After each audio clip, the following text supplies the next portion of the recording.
Good morning and welcome to RSBN Live. I'm Matthew Alvarez, looking live there at 1600 Pennsylvania Avenue.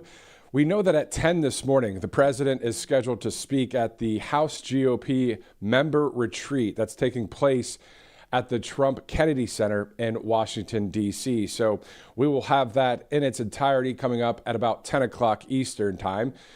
Meantime, here are some news stories we're tracking during this 24/7 news cycle. Congress returns to Capitol Hill today after the holiday break, so we'll see what gets done there or not in 2026. As many heard, Minnesota Governor Tim Walz has decided not to run for another term as governor. Hat tip to Nick Shirley for great investigative reporting uncovering that massive fraud in Minnesota. We're also monitoring any breaking or developing news regarding the arrest of Nicolas Maduro. Of course, he had his day in court. We're also keeping a close eye on Venezuela, as we're just 3 days since the airstrikes there on that soil and the capture that took place of that former leader. Of course, today also, J6. This has been 5 years since that day. We'll be talking to John Strand, a man running for Congress in Florida for the U.S. Senate, or the U.S. Congress, excuse me. And he will be joining us a bit later. He also is a J6er, so a powerful story that he has. We'll be talking with him.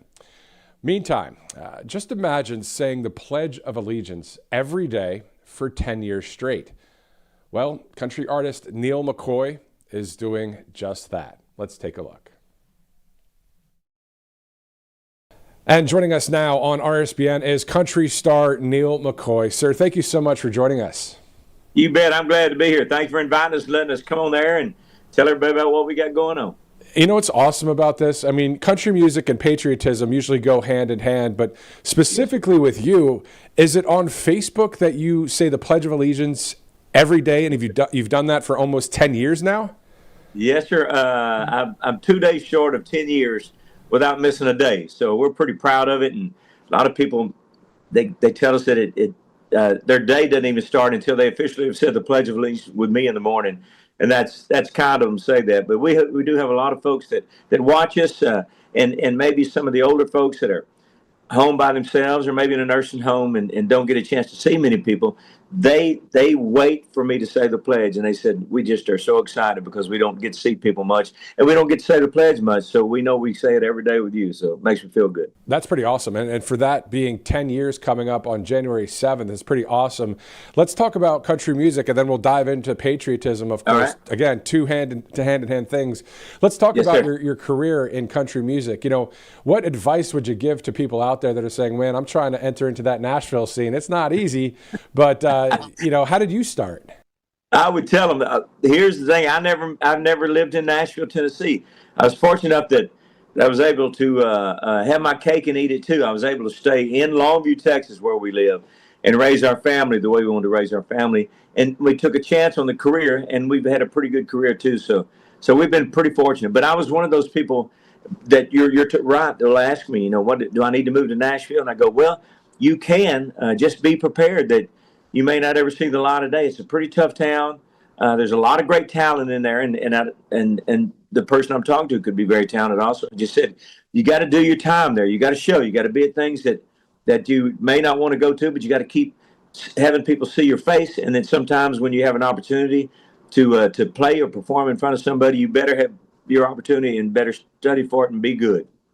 Maybe your only chance. Yeah, and be good is an interesting thing because the talent level there, when you go to restaurants and bars on Lower Broadway, it's some great talent just on Lower Broadway, let alone the Ryman, the Grand Ole Opry, places outside of Tennessee and Texas where you're from as well. It's a competitive area, so you've obviously broken through that and are a country superstar, and now you are partnering with Allied Flags for your limited edition flag as well. So can you talk to us about that as well? Sure, I can. They're out of Kansas City, and they make about 5,000 flags a day. All-American company, all-American workers. They sew in the stars and extra stitching, and so they put their all and their effort into making their flags. Their way of showing people that they love our country. And so I saying the Pledge of Allegiance to a flag every morning. it made sense for me to reach out to them or somebody that we knew both of them, and they said we ought to get you all together and see if there's any way you can work together. And now I'm sure I'm on board with them, and with a commemorative collectible flag box that if you order it from neilmccoy.com, I'm going to sign them and get them out to you. But you can get them at Allied Flag or neilmccoy.com, one of those two. So, but it's something that is just telling people thank you. This is our way we let you understand that because y'all have held me accountable for 10 years in a row without missing a day. This is what we want to make a special offer to you on this flag. Exactly, and I looked at the display, the flag, everything. It looks great Yes, on there as well.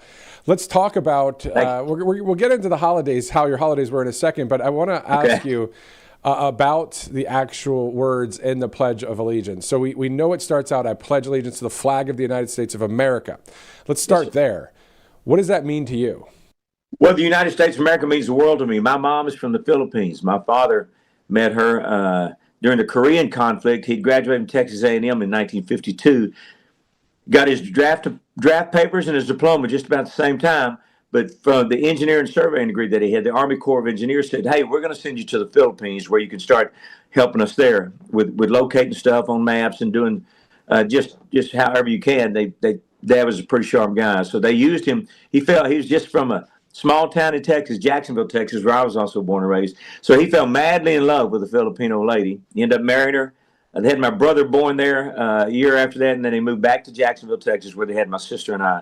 And it's just so we've known, and when you live with somebody that's not from the United States of America, and we were around our mom, obviously, every day, she would tell us kids, you ought to be grateful for the things you get to do over here because there's just not many, if any, other countries that let you do what you basically want to do, and they just put you out there to where you can determine what you're going to be or not be. And there's other countries just don't have the opportunity to do that. So mom was one that stayed on us kids. So from a patriot standpoint, I have loved our country because our mom basically said you're going to know your God and you're going to love your country, and that's one thing that all three of us kids have done.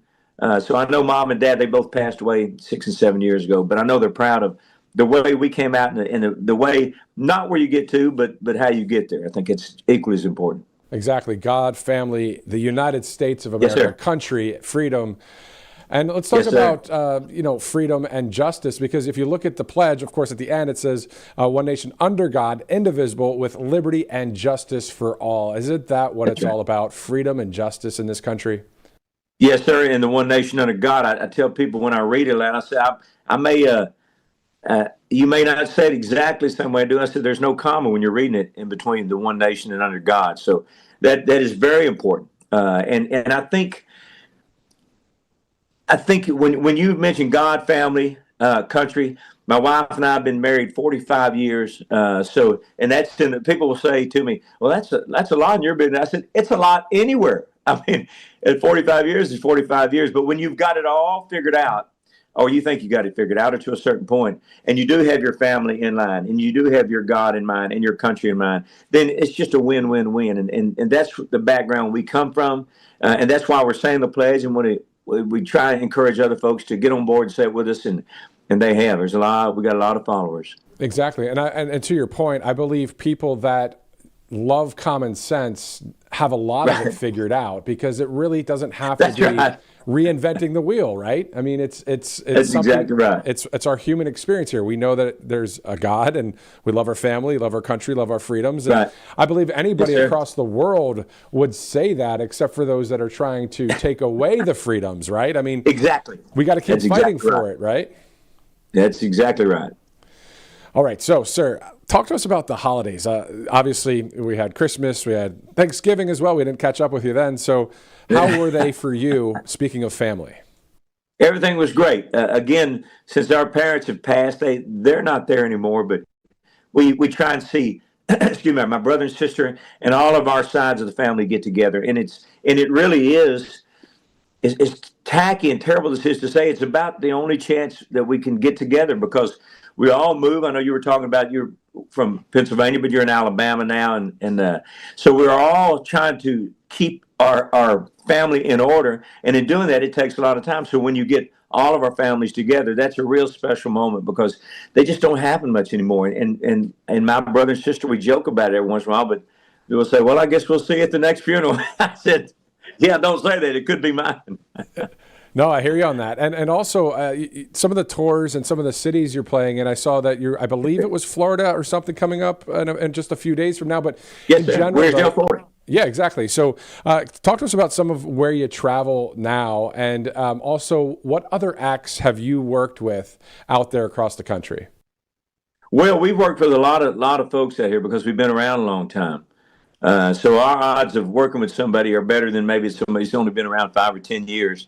But we still work mainly United States of America and Canada, but we've been all over the world. I've done 17 USO tours in the last 23 years, and that's taken me to Korea, Japan, Iraq, Afghanistan, a bunch of different places where our troops are. Not all of them are in theater, in critical situations, but some of them are. But we try and visit all of them, and we don't always have time to perform for them. We sometimes just get there to shake their hands and hug their necks and let them know what our country feels about them, and that's enough for us. But any tour, I've been asked also, what's your greatest tour or your memories of a tour? And I say, any chance I get to go on a USO tour, those are great memories for me because I know my granddad was in the World War and my father was in the Korean conflict, and so I come by it honest that I know what they went through, and I've heard from my granddad and my dad all our lives, and so now, as to me, this is a way that I can serve our country by reaching out to these troops that are stationed wherever they are and letting them know that you've got everybody at home that cares for you and loves you to death. And also the talent. What's it like for you to have this great talent, but then to be able to do, to your point, to share it with this country and the world, but not only for entertainment, but just to show that extra amount of love, especially to our troops overseas? That must make you feel good, sir. It does. And when you're visiting with them, wherever you're running into them, they'll say, you know what, we sure thank y'all for taking your time and to come over here, especially at Christmas and New Year's and Thanksgiving, when we can't be home. And we tell them, look, I know it looks like we're trying to get a pat on the back, but I tell them, I promise we're not. We're here for you. We come here because we know the things at Thanksgiving, Christmas, when you would rather be home and you can't get there, then we want to let you know that people, your families, and everybody at home really pulls for you. So we've just been fortunate enough that we've been put into situations where we can, for a living, I bring joy to people. I mean, it's pretty simple. And then when we do it right, then the crowds gives back to what we're giving to them. And there's just been, when they walk away and when we get back on the bus, it's like, oh my gosh, that's like leaving a friend's house. I hate to go. Can you play another 3 hours or something? I go, no, now you have to go. I'm going to bed. Exactly. I mean, other than a pat on the back, I mean, think about it. You're out there in the Middle East. You're out there in Asia. You're all over the world. That is actions louder than words. You know what I mean? So thank you. It's great to see that. And can you tell us where people can watch your daily Pledge of Allegiance? You can. Thank you for letting me do that. On our Facebook page, which is at Neil McCoy Music or at multi-platinum selling country artist. It's you can just go there. If you go at Neil McCoy, you'll run into it. But we're on our Facebook page, and we have a lot of people that know we're coming to their towns or something. They'll try and be there in the morning when I usually average about 10 a.m. to say the pledge. They'll try and be there at the bus door, and so they can say it with me. So I'll come off the bus. We have a big flag on our bus, and we say it to that flag. And it's a small thing for me to take the time to do it, but it's a huge thing for them to have the opportunity to say the Pledge of Allegiance with us. They'll go back and tell their friends and neighbors and their grandkids for as long as they live. You know what? I said the Pledge of Allegiance with Neil McCoy one time. He came through here, and it's a big deal to them. So, and we're glad that we can just brighten sometimes people's lives with just the smallest things. And then partner with Allied Flags as well for that limited edition flag. Can you share with us that website again for people to check that out? Sure, neilmccoy.com you can go to, or you can go to alliedflag.com. We always encourage you to go to neilmccoy.com because I'm going to autograph all those boxes that the flags come in. So it's just a special things that we like to do. If you can, sometimes people want something with whoever they're following, they want their autograph on it. And so we're trying to do that for them. That's awesome stuff. And finally, can you share just some personal advice outside of even country music? Maybe something about success. I mean, you're obviously very successful. So what was it, though, that really got you to where you are today? Just sticking to it. And somebody asked me, should I set a goal?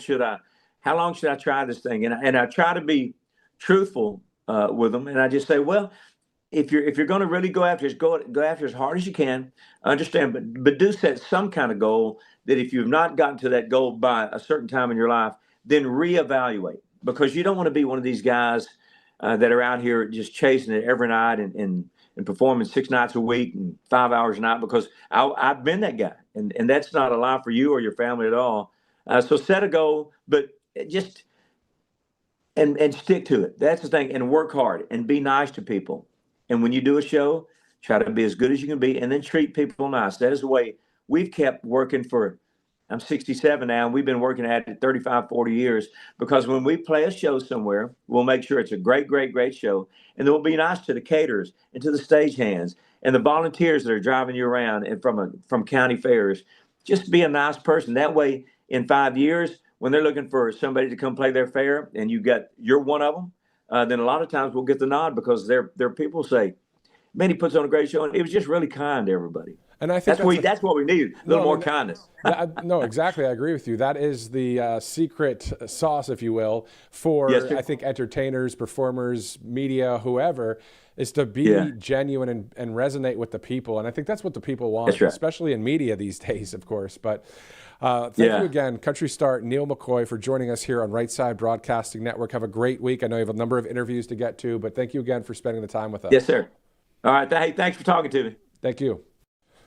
All right, great to catch up with Neal McCoy, country artist. A bit later, interviewed Brandon Tatum. Brandon Tatum, of course, speaking at various conferences out there, whether it's AmFest or CPAC, and doing a lot of great things for the country, of course, conservative commentator and patriot. So we'll interview Brandon Tatum a little bit later as we await this 10 o'clock event in Washington, D.C. I was going to say at the White House, but no, this is at the Trump Kennedy Center. That's happening at 10 o'clock. We'll get into some more of those details in just a second. This all brought to you by All Family Pharmacy. They're helping change how people access medications by removing many of the barriers found in traditional pharmacies. So instead of waiting weeks for appointments and dealing with insurance complications, customers can simply order online and have their request reviewed by a licensed physician and receive medications shipped directly to their door. So they offer a wide selection, including antibiotics, antivirals, Tamiflu, ivermectin, hydroxychloroquine, blood pressure medications, methylene blue, NAD+, and more. This model is especially helpful for people who value convenience and timely access to the medications they may need. So if you want an easier way to get your medications, all you have to do is visit allfamilypharmacy.com/RSBN. Use that RSBN 10 promo code to save that 10%. Again, that's allfamilypharmacy.com/RSBN and use RSBN 10 to save 10% today. Let's also go to Monetary Gold. Wall Street veterans are sounding the alarm. Many now say gold could climb to $7,000 per troy ounce. That's even before President Trump finishes his term. So it's not wild speculation. Experienced investors, economists, and portfolio managers are tracking the indicators: soaring national debt, unchecked government spending, and a dollar that's losing purchasing power, unfortunately, by the day. So what's even more revealing is the behavior of central banks. They're trimming their exposure to U.S. treasuries and increasing their gold reserves. So they recognize the pattern. They know that paper currencies eventually fall and fail, but gold has remained a reliable store of value throughout history. So that's why we rely on Monetary Gold. With more than 25 years in business, an A+ rating from the Better Business Bureau, and top 5 rankings from Consumer Affairs and Retirement Living, they've earned that reputation for trust and expertise. So all you have to do, give them a call, 888-617-7994, or visit rsbnforthegold.com before the next major move in the gold market. Of course, results can vary. Always consult with your financial and tax advisors before investing. Great sponsor there, Monetary Gold, right here on Right Side Broadcasting Network. Same goes for Chapter for a number of people. What we know about that is in our audience, it's medical annual enrollment time. And if you're 64 or older, you know what that means. Nonstop robocalls, junk mail, and spam texts from people trying to sell you something. Well, the truth is Medicare is confusing on purpose. And who benefits? Those big insurance companies. So every year, they quietly change their plans. Some plans, they even drop completely. This leaves millions of Americans stuck on plans that cost too much or cover too little. So even if you like your current plan, you've got to look at these 2026 options. There's some great options here for you. That's where Chapter comes in. Chapter doesn't work for the big insurance companies or the government. They're independent, just like all family pharmacies. These are great companies that sponsor with us here at Right Side. And Chapter is the only spot where advisors who compare every Medicare plan nationwide to find one that fits your needs and preferences. So they make things quick and easy. It takes under 20 minutes to review your options. If your plan is still the best for you in 2026, great, you're done. If not, they'll help you switch. And on average, people who work with Chapter save $1,100 per year. The best part, their help is free. So don't let the system take advantage of you. Give them a call. You see that number on the screen, 833-438-3359, and let Chapter make your Medicare work for you. All right, it is 9:21 Eastern Time. Looking live there at Washington, D.C., the White House on this January 6th. Can you believe it? January 6th, 5 years ago. We know what happened on that day. Things that were really not involving bad moves by a number of we the people or patriots, but quite the contrary. But we all know what happened there. We're going to talk to John Strand a little bit later in the broadcast, the J6er, but also running for Congress in Florida. So we'll go to that interview a bit later in the broadcast. And if we are live with President Trump during that time, we'll record that interview and air it soon. At 10 a.m., the president is scheduled to speak at the House GOP member retreat that's taking place at the Trump Kennedy Center in Washington, D.C. So the president will depart the White House, head over to Trump Kennedy Center, and will deliver that speech. Again, that's scheduled for 10 o'clock this morning. For those of you just joining us, here are some news stories we're tracking during this 24/7 news cycle. Of course, Congress returns to Capitol Hill today after the holiday break. We'll see what gets done on the Hill or not in 2026. We'll monitor it and report. And as many heard, of course, Minnesota Governor Tim Walz has decided not to run for another term as governor. So, of course, a huge hat tip to Nick Shirley for great investigative reporting, uncovering massive fraud in Minnesota. And anybody else that's out there, when it comes to all of this conservative media, or how about this, truth media? I mean, you think about it, it's on the right side of history. And it's something that we're not trying to hide anything from the people because we are on the side of we the people. So there you go. That's what we're reporting and holding people accountable when it comes to people like Tim Walz. You see what happens there when you have all of that investigation happen and the fraud uncovered. We're also monitoring any breaking or developing news regarding the arrest of Nicolas Maduro. Of course, he had his day in court yesterday. We're also keeping a close eye on Venezuela as we are just 3 days since those airstrikes and the capture took place of the former leader. All right, it is 9:23, and as we celebrate, our country's 250th anniversary later this summer, we continue to honor and remember those that have gone before us to protect our freedoms. And last week over the holiday break, I met up with family and friends up in Northeast in Pennsylvania, and we went to Fort Indiantown Gap in Pennsylvania to remember a loved one at the military cemetery. But also I toured the Fort Indiantown Gap National Guard facility as well. Here's a little bit of that video.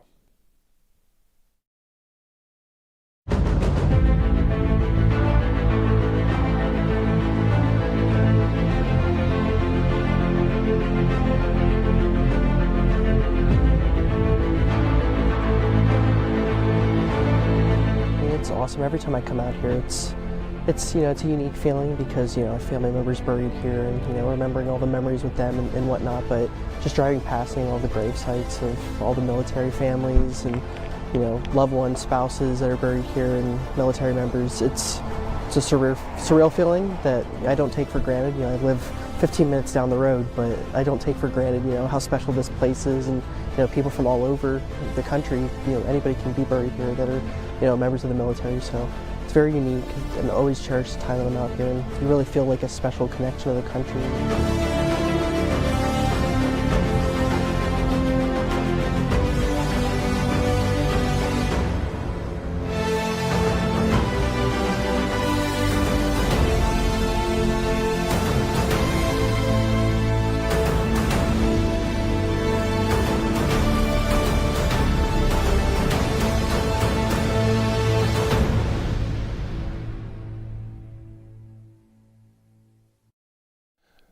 Again, that was Fort Indiantown Gap in Pennsylvania. So you have the military cemetery, and then right near there is the Fort Indiantown Gap National Guard training facility. So was able to access that facility as well through the government checks there that you have to go through to get into that facility. And then on top of that, more importantly, in my opinion, to pay my respects to Richard Daldo. Rick Daldo, he lost his life recently to cancer at age 75, was in the Air Force, the Pennsylvania Air National Guard, and a close friend of the family. But that was over the holiday break, and we're going to have some more from that holiday break. A great story out of Virginia that just, you stumble upon these things, and then you think, well, maybe this was a God thing. I'll tell you about that in just a second as we're waiting President Trump about a half an hour from now. Before we get to that Virginia story and to our interview with conservative commentator Brandon Tatum, let's go now to All Family Pharmacy, a great sponsor here at Right Side Broadcasting Network. And you see, best part right now, 10% off. Always good to start off with saving money. And All Family Pharmacy is helping change how people access medications by removing many of the barriers found in traditional pharmacies. So instead of waiting weeks for appointments or dealing with insurance complications, customers can order online, have their request reviewed by a licensed physician, and then receive medication shipped directly to their door. So they offer, get this, a wide selection. This is not just, a couple things here and there. How about antibiotics, antivirals, Tamiflu, ivermectin, hydroxychloroquine, blood pressure medications, methylene blue, NAD+, and more. So this model is especially helpful for people who value convenience and timely access to medications they need. So if you want an easier way to get your medications, just visit allfamilypharmacy.com/RSBN. Use that RSBN10 promo code. You'll save 10% today. Again, that's allfamilypharmacy.com/RSBN and use RSBN10 to save 10% today. Let's go to our next sponsor as we approach the bottom of the hour. You see Mike Lindell and you see mypillow.com/RSBN. A lot of great products, of course, at MyPillow. I'm sure some of you may want some more of those products. So all you have to do is go to mypillow.com/RSBN. Use that RSBN promo code and save up to 80% this holiday season. I know the holidays have pretty much wrapped up, but I'll tell you what, keeping the tree up or keeping the winter vibes going, nothing wrong with that. Obviously, into January, February, and however long you choose to do that. MyPillow.com/RSBN. Also, if you'd like to donate to Right Side, all you have to do is text RSBN to 801-801 or go to rsbnetwork.com/donate. So text RSBN to 801-801 if you'd like to donate to the network as we grow, as we expand here at Right Side Broadcasting Network on this Tuesday, January 6th, 2026. Looking live there. I believe that is maybe a video picture of where, Director? Yes, okay. That is DC. That is the National Mall. I was assuming that, but I want to double check before we just say it. Anyway, so 9/28 Tuesday, January 6th, looking live at Washington, D.C. right now. As we get ready to go to that Trump Kennedy Center, for those of you just joining us, President Trump will be speaking at about 10 o'clock. Is scheduled to speak there at the House GOP member retreat taking place at the Trump Kennedy Center in Washington, D.C. All right, we're going to go through some of the stories we're tracking in just a bit, as I've done that a few times here, but I want to go to this story out of Virginia over the past, holiday break on the way back. As I was cruising back with the family from the Northeast down here back to the South, we were taking I-81, Shenandoah County in Virginia. I see off the exit, right, I see these large crosses. I'm talking, I don't know how many hundreds of feet, and I'm not great at the guesstimating on that, so maybe a couple hundred feet in the air, 3 crosses and American flags. I said, I want to go take a photo of that, so I pulled off on the exit. And then when I get there, I run into a Korean Christian pastor who every Sunday at about 11 a.m. Eastern time walks right up to that cross and bows before the cross, worships. He's been in the United States for 30 years, and he's done this, I don't know how many years he's done this, but I caught it all on camera, and I interviewed him, and it was just a great moment there.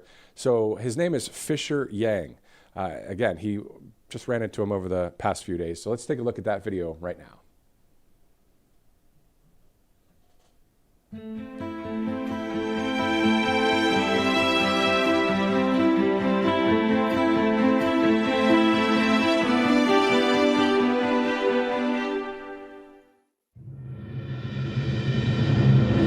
every Sunday, this time, same place, same pray for your nation, my nation, my whole family, Korean and American. Yes.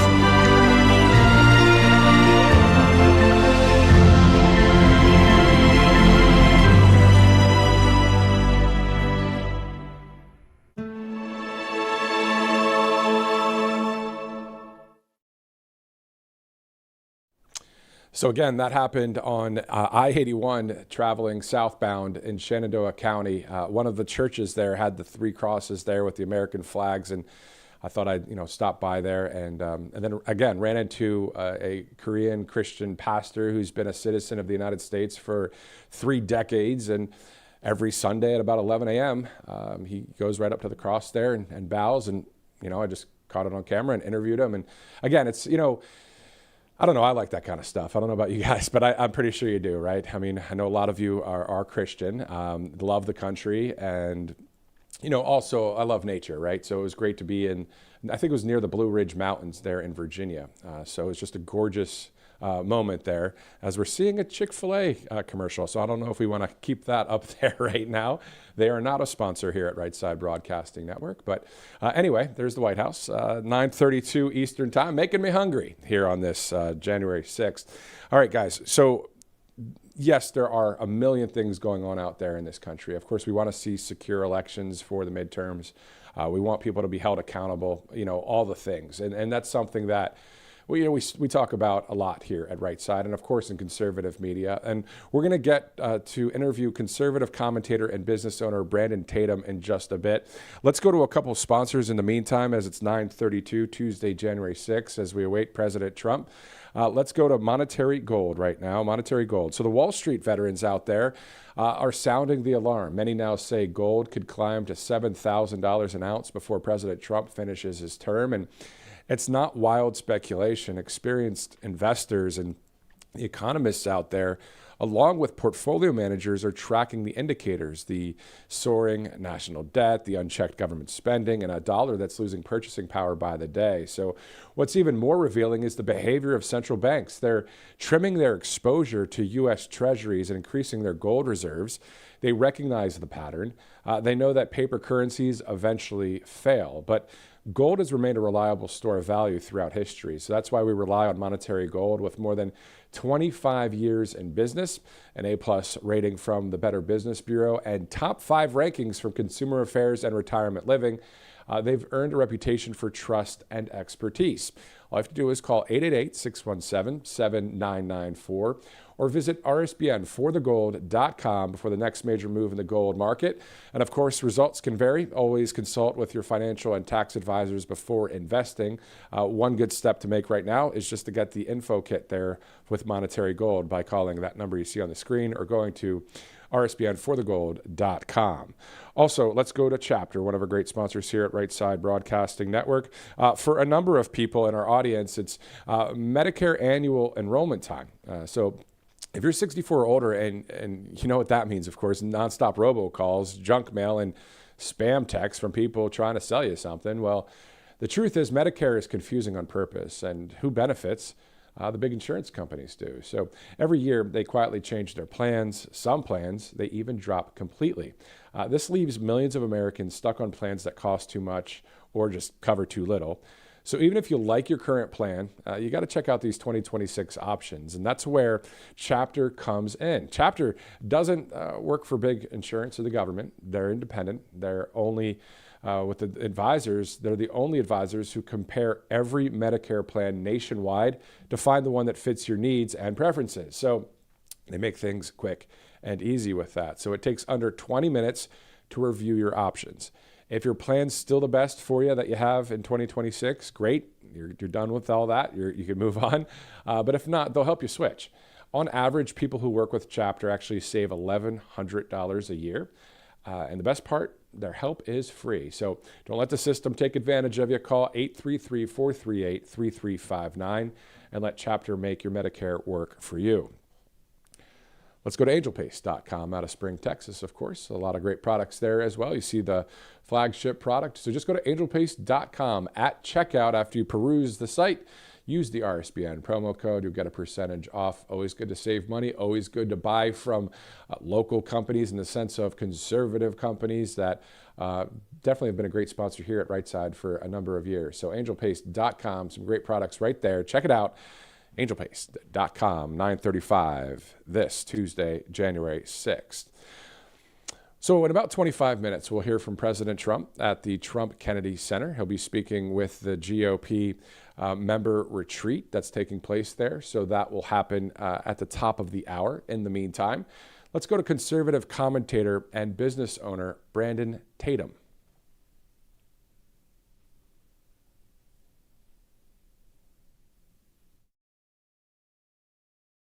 Joining us now on Right Side Broadcasting Network is conservative commentator and speaker Brandon Tatum. Sir, thank you again for joining us on Right Side. Well, thank you for having me on. Definitely. Let's go right into some of the news of the day. We're seeing that Tim Walz is saying he's not going to run for another term. Your thoughts about that liberal leftist saying, I'm not running anymore? Well, I think a lot of that credit goes to Nick Shirley for going down there and exposing, all the crazy stuff that's been going on in Minnesota and obviously his failed leadership. I mean, he is a terrible leader. He was a terrible vice president candidate. Thank goodness for us that Kamala Harris decided to pick him because that's a losing ticket. But, with the fraud that's going on in Minnesota, numbers that are upwards of $18 billion, some say 9, some say 18.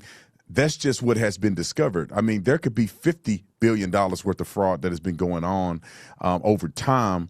And I think that when you're the leader of a particular state and the fraud is going on in your state, you have some level of responsibility. And I think Tim Walz has that responsibility on his hands.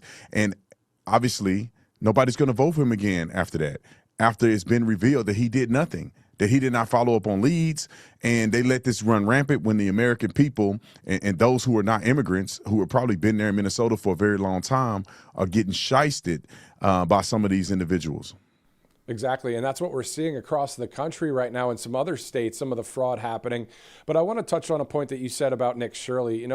Caitlin Bennett, Nick Shirley, Nick Sordor, yourself, many others out there. Let's talk about that. With conservative media, isn't there a huge need right now to fill that vacuum of that legacy media? And we've been seeing it happen, but your thoughts about where it stands today, 2026, and then into the future? Oh, 1,000%. I mean, this citizen journalism or YouTubers is what some people say are the future of journalism. I think that, I don't know if it's just bureaucracy and some of these major agencies just don't have the time, the effort, the focus, the money to go and do real investigations, to do investigative journalism.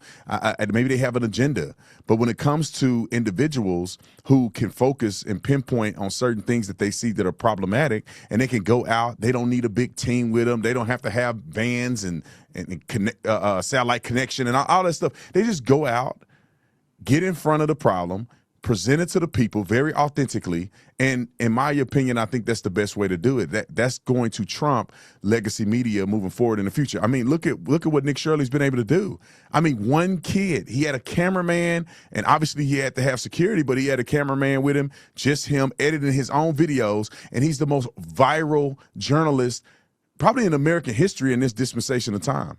Yeah, exactly. I mean, millions and millions of people have seen his work, and I think that we should give a shout out, as you did, to many more people that want to do this to help cover the truth. And let's talk about you, sir. I mean, what was it that made you say, you know what, my name's Brandon Tatum, and I'm running to do all these great things out there for God, family, country, freedom? Like, why do you do what you do?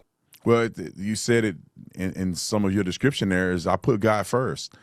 I mean, God is, when I say I put God first, it's not just me saying, just saying some words, like people that say that they're Christians. But when it's time to do Christian stuff, they're nowhere to be found. I like genuinely, in my life, every day I wake up in the morning, I say, how can I put God first? How can I be a servant? How can I serve others? And with that mentality, God always find work for you to do. And so I just let God lead me where I should go. And I try to do my best to help as many people as I can and tell the truth and be authentic and just continue to pursue the talents that God has put in me.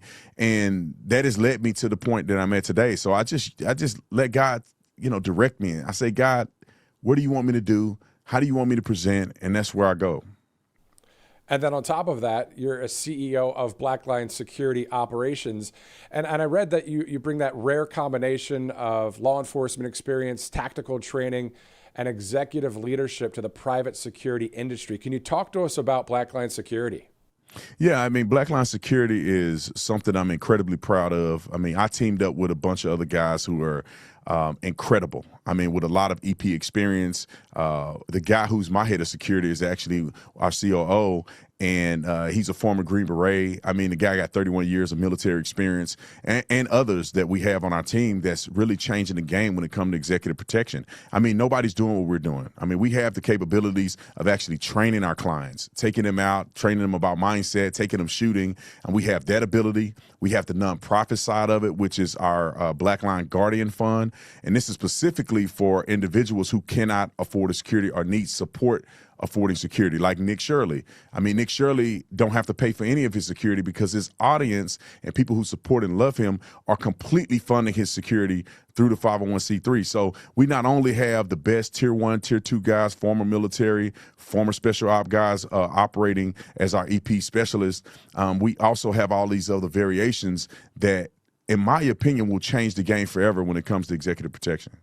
You know what I like about your organization, your company, is you guys are on the right side of history. These are people you can trust because these are we the people. You know what I mean? We know how, might not trust others out there, but when it comes from someone like you who has a proven track record of being a conservative for God, family, country, like that has to be a huge, huge play these days as well. You must be getting attention for that as well, right? Yeah, we have so many people applying to be a part of Blackline, some of our EP guys. I mean, we have hundreds. And that's because when you are a company operating with God first and with integrity, it draws in a lot of people. And then we're making a lot of moves. I mean, we just so happen, and glory be to God, to protect one of the most popular people probably in American history at this point with Nick Shirley. And that whole protection set up with just a genuine connection with him. But before he ever went viral, it was literally, I was at the White House with him and we were talking, and he told me he was going out and confronting these Somalians, and he had his mama with him. And I'm like, there's no way in the world that you're going to be doing this without security. I made a phone call to my guys and I said, look, let's put some security together for him, man. We got to keep this kid safe. And we did that with less than 24 hours. I mean, I think we did it in about 8 hours. We got a team together. And then we've been serving Nick Shirley and his family ever since then. So it's been a blessing. But, I owe it all to God, and I owe it all to the servant mentality. A lot of executive protection companies, they're looking at money. They're looking at how can they make money from people and all this other stuff. And for us, it's just service. I consider us to be the line between good and evil. And our whole operational perspective is just how can we better serve? Money will come. The way to fund it will come. That's in the background. But the forefront is that how can we serve our clients? How can we serve America? How can we serve schools? I mean, Blackline Security also, we protect schools, religious institutions. I mean, you name it, and we protect it. That's awesome. It's great to see that. Let's talk about the good versus evil situation. Isn't that what this is all about at the end of the day? It's stuff that, back in the day in mainstream media, they wouldn't be talking about good versus evil. But in conservative media, I mean, it's becoming now in the psyche of Americans and around the world that, wow, this is good versus evil. Can you elaborate on that? Oh, 100%. It's clear as the noonday sun. I mean, and I think it got exacerbated when we saw what happened to Charlie Kirk. I mean, a young man, aspiring young man, great father, a great man of God, just expressing truth on campus. And if you can't beat him in a debate, just chalk it up as a loss and go back and try better. But instead, evilness presented itself. A person who's evil, and I would say hypnotized by the devil, to think that the best result in beating a person in a debate or an argument that you would disagree with is to kill that person is insane to me. And this is not the first act of violence from people on the left.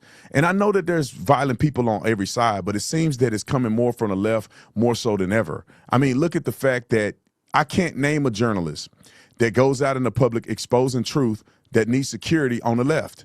Where are they? I don't know of a assassination attempt or a successful assassination on a political commentator like Charlie Kirk on the left. These things just don't happen. It's an evil, spirit, in my personal opinion, that's from one side of the spectrum. And I don't even want to call it right or left, because it's really not a political thing. It's a good and evil. It's people that are influenced by the devil that believe that killing and doing fraudulent things and manipulating and weaponized empathy, those individuals, wherever they land on the spectrum, are the enemy. And we're standing in between that and the good folk that are just out here saying, I just want people to know the truth. I just see that there's $2 billion or $2 million going to a child care center and there ain't no kids there. I mean, it's very simple. That's what it's about. It's the common sense. It's the truth. It's the justice. It's the American way. And let's, tell it like it is. It's Jesus Christ of Nazareth versus the devil. I mean, that's really, in my opinion, I believe you agree with that. 100%. And that's what we see happening out there. So great to get some more insight from you on this, and also to talk about Blackline security. But also, we were talking earlier, I was saying that you were running. I was about to say running for office. Would you ever run for office? I mean, come on now. Congressman Tatum, Senator Tatum, no? Well, if God called me to do it, I'll do anything for the Lord. But my wife, she's like, no, I don't want you to do it. It's too messy. And we run a bunch of companies right now, and it's very hard to walk away from that because my people need me. I mean, we have well over 20 employees here. We're running Blackline. I mean, I have a print company, a distribution company, an energy drink company. So I own a bunch of different companies, and my media team here, they need me to be in this seat. Making videos. That's how we all eat. So it would have to be an act from God. I mean, God would have to come sit in my living room and bring my wife in the room and discuss to us his magical plan on how I should run for office. But in the meantime, I'm going to use my talent, my resources, my financial abilities to help others who are running at this point. But I'll never rule it out. If the Lord called me to do it, I'm doing it. What's it like to be used in such a way of all the talents that you have right now, and you're doing things for the country? How does it make you feel personally? It feels good that God has entrusted me to be in this position to do this. And, coming from where I came from, it's just a testament on how God can use anybody, and God can turn your life around and allow you to accomplish the things that you once prayed for. The interesting thing is that I remember back when I was before I was a police officer, when I first got saved and I was playing college football. And I remember those deep conversations that I had with God with tears in my eyes, just saying, God, use me in whatever way you want. I'm here as a vessel. And it actually took several years for that promise or that prayer to come to fruition, because I believe that God was using me in football, but then he used me as a police officer. But then kind of like the crescendo of how he could use me, which I think he's not done yet, came to fruition when I fast forward to today, where I'm impacting millions of people, billions of views on my YouTube channel, and being able to, like I said, create a company like Blackline Security. And now we can protect those who can't protect themselves, that are speaking the truth. So it's just a full spectrum thing that I'm very thankful for, that God entrusted me with this responsibility. Exactly why I reached out to your team to have you on here, because we love people that are doing the right thing for the people of this nation, because the majority of the country, as you know, it's all about we the people, and it's all about freedom. And you look at Ireland or England right now with some of the things that they're not allowed to say in the public square. We just don't want that to be on our soil. We want those constitutional rights to continue. I'm sure you would elaborate on that as well. Yeah, 1,000%, man.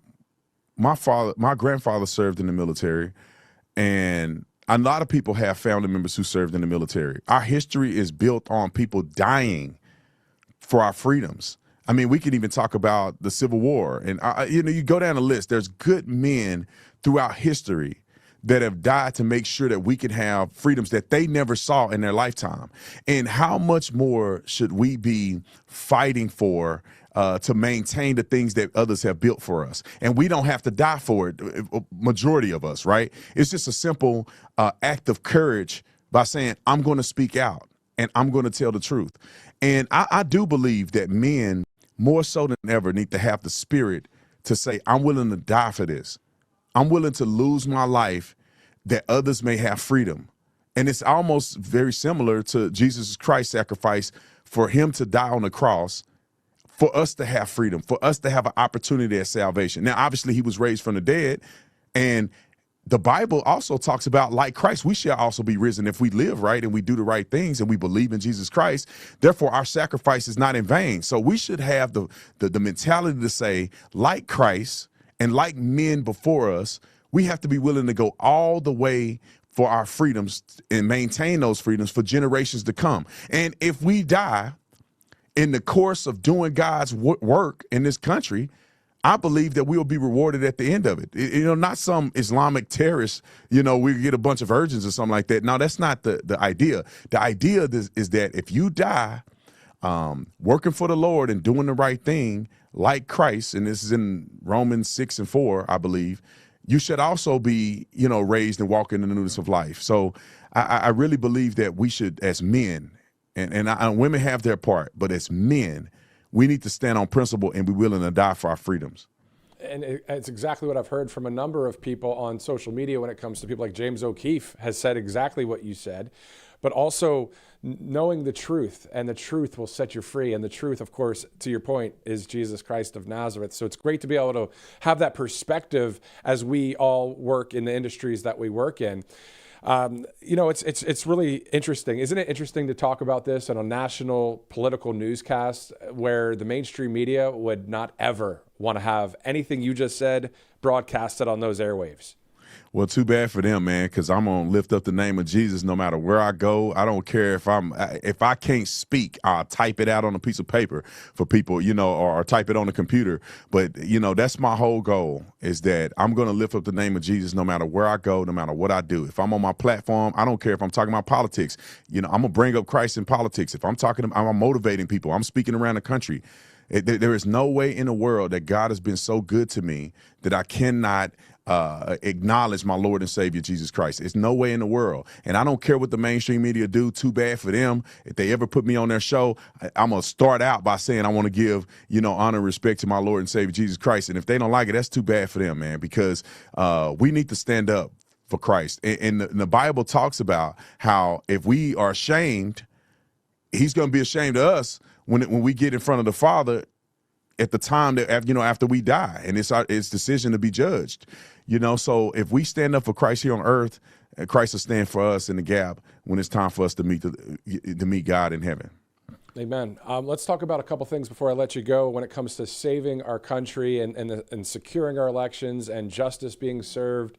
What are some of the ways that, in 2028, 2029, your thoughts to keep the Constitution, the law of the land, and to keep some of President Trump's efforts continuing past his administration? Do you have any thoughts on what we need to see over this next year plus?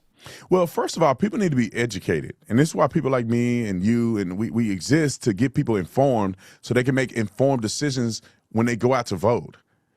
Because that's going to be the key component, like local elections, understanding what you're voting for, understanding the values that you hold. Many of us are Christians, understanding how your Christian values should affect the way you vote, understanding it on a local level and then on a federal level. Like, we have to understand that there's an existential threat to America if we let these nut jobs get into office. Some people may not like everything that Trump do. He kind of wild at times. But the policy positions, I think, is closely aligned to what we as believers believe. And even if you're not a believer, just have common sense. If you love this country, you love freedom, the closely aligned political party is the Republican Party at this point.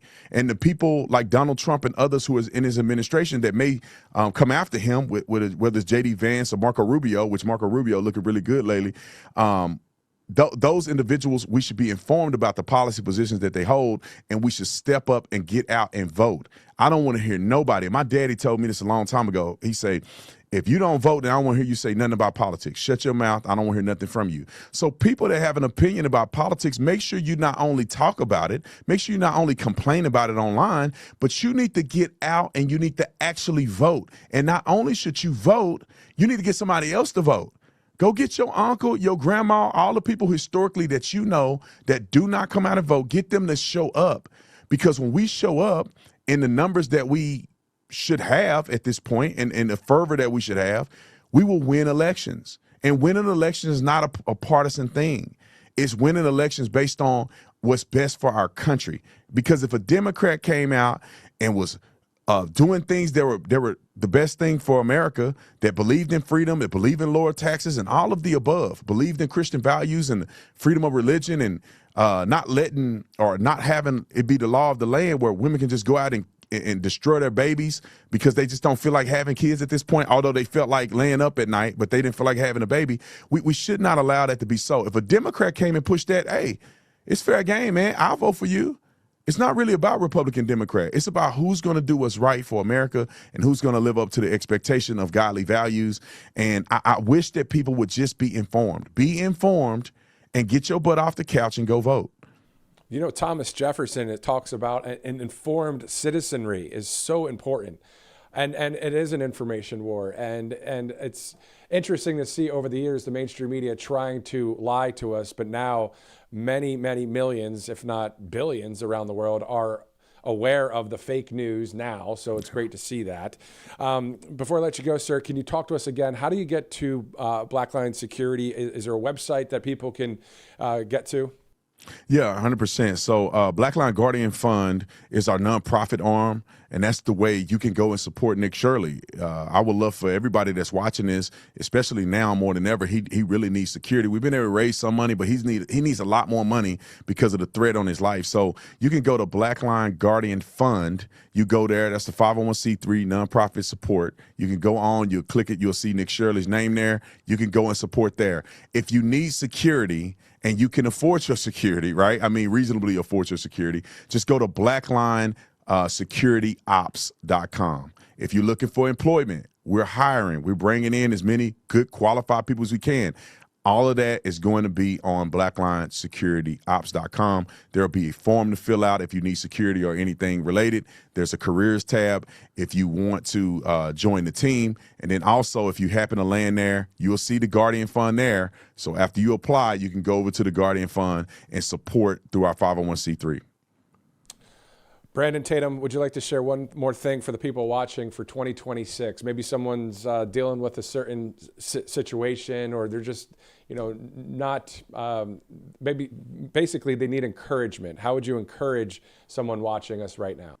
Well, I'd say this, and I say this to myself every day. Put God first in everything you do, and God will work it out. God is still good, and if you believe, let me give him an idea of a scripture. Or what the scripture says, knock and it shall be open, seek and you shall find. It didn't say you seek and you might find it. The Bible doesn't say you knock and it might be open. It say it shall be open. So if you're praying and you're believing in God to turn this thing around, God is faithful enough to do it. All you have to do is have the faith of a mustard seed, and you can have anything happen in your life that you believe, as long as you're operating in good faith, going towards the gospel. So it's going to be all right. God will take care of your every need, and adversity is a good thing.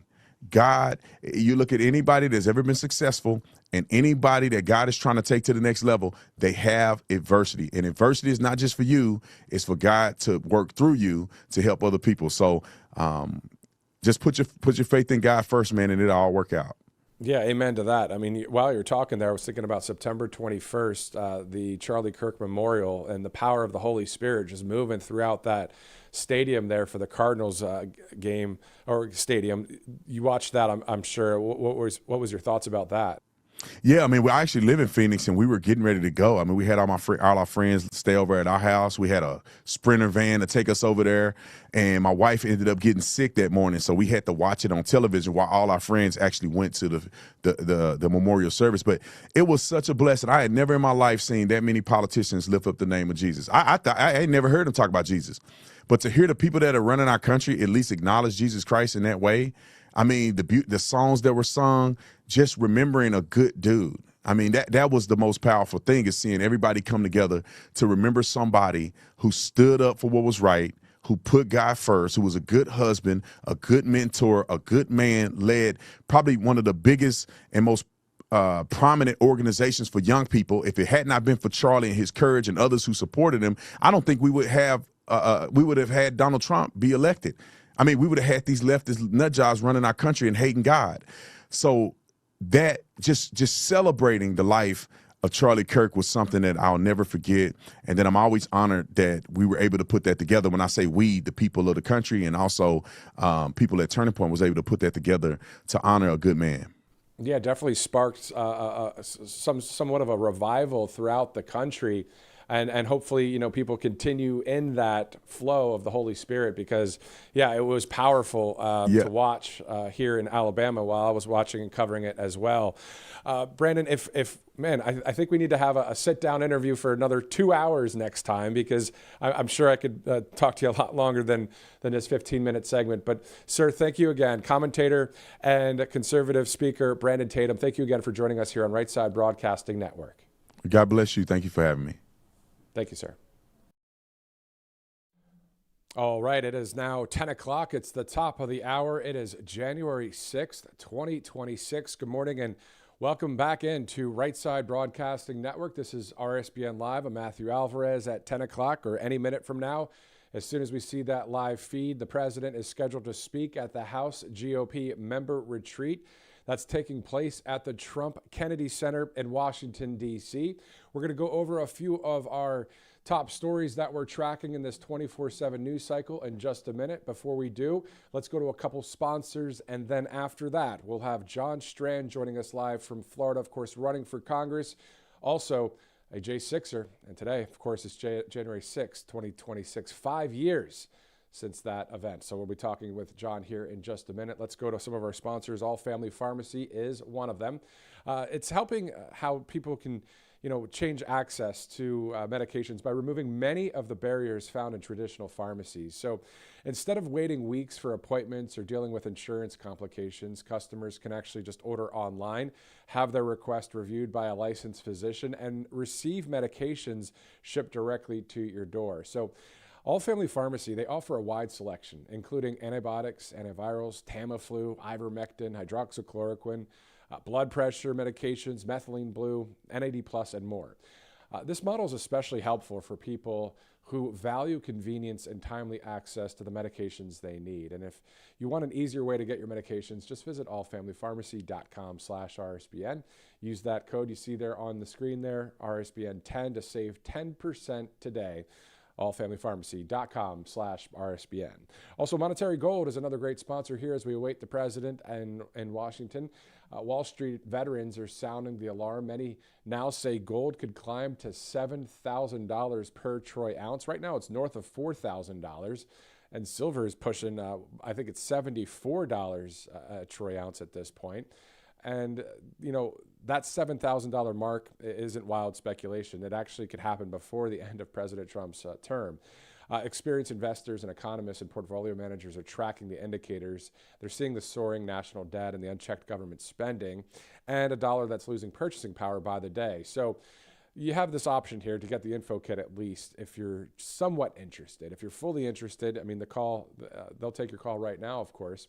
You see that number there on your screen. But go to rsbnforthegold.com for that free info kit, or call 888-617-7994. Results can vary. Always consult with your financial and tax advisors before investing. A great sponsor there, Monetary Gold. Let's also go to Spring, Texas for angelpaste.com, the flagship product you see right there on the left side of your screen. Also, if you use the RSBN promo code, always goes a long way. You get a savings there for all of your purchasing that you would do on angelpaste.com. Great sponsor, and always great that they hire military veterans there in Spring, Texas. All right, it is 10:04 Eastern Time. You're looking live at the White House right now, or at least a photo there, as we are awaiting the president to speak at this GOP event. It's going to be held at the Trump Kennedy Center in Washington, D.C. Meantime, let's go through a few stories, and then we'll get right to John Strand, who's joining us any minute from now. Some of the stories we're looking at. Of course, Congress returns to Capitol Hill today after the holiday break, so we'll see what gets done there. Also, many heard, of course, Minnesota Governor Tim Walz has decided not to run for another term as governor. Hat tip to Nick Shirley and others for great investigative reporting on uncovering massive fraud in Minnesota. We're also monitoring any breaking or developing news regarding the arrest of Nicolas Maduro. Of course, he had his day in court yesterday, and we're also keeping a close eye on Venezuela as we are just 3 days since the airstrikes and capture took place. of the former leader. All right, let's shift gears now. Let's go to Florida, where John Strand is running for Congress, of course, a J6er, and working at a number of great conservative places as well. So, John, thanks so much for standing by with us. Hope you had a great holiday. Hey, Matthew, thank you so much for having me on. It's always an honor and a pleasure. And it's an important day today on January 6th. Yeah, we had a great holiday season, and it's now a very important new year. 2026 is our generation's 1776. That's why I'm running for Congress at johnstrand.com. And J6 is a very interesting day to kind of kick off this period. Yeah, exactly. I mean, it's wild to think about it, that it was 5 years ago today. Yeah. And a day that you were exonerated anyway. I mean, you did nothing wrong. And then they came around and said, well, we put him in jail, that we shouldn't have done that. So can you tell people your story once again, as we are on January 6, 2026 now? Yeah, 5 years ago, over 1 million patriots gathered in our nation's capital for a very simple reason. We still believe in our Constitution. We still believe specifically in the First Amendment that sacredly guarantees our rights to petition the government for a redress of grievances. And as it turns out, Matthew, we had a very legitimate grievance that day, didn't we? We have now seen in 5 years of digging into layers and layers of corruption and government cover-up that there were over 274, at least and counting, FBI operatives embedded in the crowd.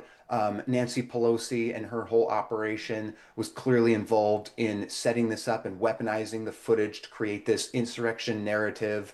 It was an obvious attempt to frame President Trump specifically and President Trump's supporters, which are comprised more than half of America, as domestic terrorists and a subversion of democracy and all these other flammable statements. But what we've now come to realize, Matthew, 5 years later, is that January 6th is properly understood as our American Reichstag fire moment, because it was planned and weaponized by the deep state against us as we the people. And so I think those are the most appropriate terms in which to see the event. But 5 years later, we're still looking for the full story. We're still looking for complete investigations. And most importantly, we're still looking for justice and accountability for those who did wrong, as opposed to the innocent bystanders like myself who were improperly framed, thrown in prison, many of us, our lives destroyed. And so we need justice and accountability for that. But most importantly, we need a constitutional reset for this entire country. Exactly. And to your point about accountability, that is one thing that we're seeing a lot of people across this country say needs to be done. We see Maduro being held accountable in some ways there, of course, but looking at our country as well. Let's talk about that a little bit. I mean, J6, how about the 2020 election and the raid on Mar-a-Lago, the lawfare against President Trump, the lawfare against we the people? There's a lot that we have dealt with over the past several years. And if nobody goes, if it goes unpunished, what will happen in 2028? How about even the midterms? You know, there's a lot going on coming up this year alone, isn't it? Oh, there's so much. And, you know, I think we shouldn't even call it the midterms, because that sounds like we're still waiting to get somewhere else. I think 2026 is the final countdown. It's the existential moment that we have. It's the last chance we have to get President Trump the reinforcements that he needs. We all know how much of a battle it was just to get him elected in 2024. And the whole earth shifted to make that happen. God saved his life from a bullet and all of these other things. But that wasn't the victory. That was just our readmittance on the battlefield. So we're in the battle right now. 2026 is our moment. I think it's time for next man up, as I told Steve Bannon right after I got out of prison. And he inspired me with that call that it's not just President Trump or Steve Bannon or any other single person that can save us in this moment. Our republic is under assault in so many ways. Election integrity, the unbelievable fraud revealed by this, the Nick Shirley effect of exposing Somalian daycare and all these other, it's such a racket, the entire government at this point. We're really sick of it. So I'm urging people to go to johnstrand.com, where we're starting a revolution there to really put patriots back into Congress, because I don't think there's any other way to solve this problem. And 2026 is our moment. We have to seize it and put patriots in Congress to support President Trump's agenda. And that's what we the people want to see. We see a few patriots in Congress right now, but few is not always the greatest amount, unless it's considering the Marines, you know what I mean? But we need to have more people like yourself that are real patriots that want to do the right thing, not only for the people, but John, there's something that I don't think people talk about enough. What about you, John? What about your own life and your own family? You're fighting for your own stuff too here. It's not just for we the people. It's you are part of we the people, right? I mean, not a lot of people really expound into that. That's a good point too, Matthew. Dr. Gold always teaches me that the most persecuted minority group are not the blacks or the Jews or any other group of people. The most persecuted minority is the individual. That's the one that's most vulnerable. And in America, that's our sacred principle, is the dignity of every human being, that we're all created equal under God, and that individual sovereignty. John, we're going to have to interrupt you here, sir. And I agree with you. We have to go to Trump right now. Thank you, sir. All righty.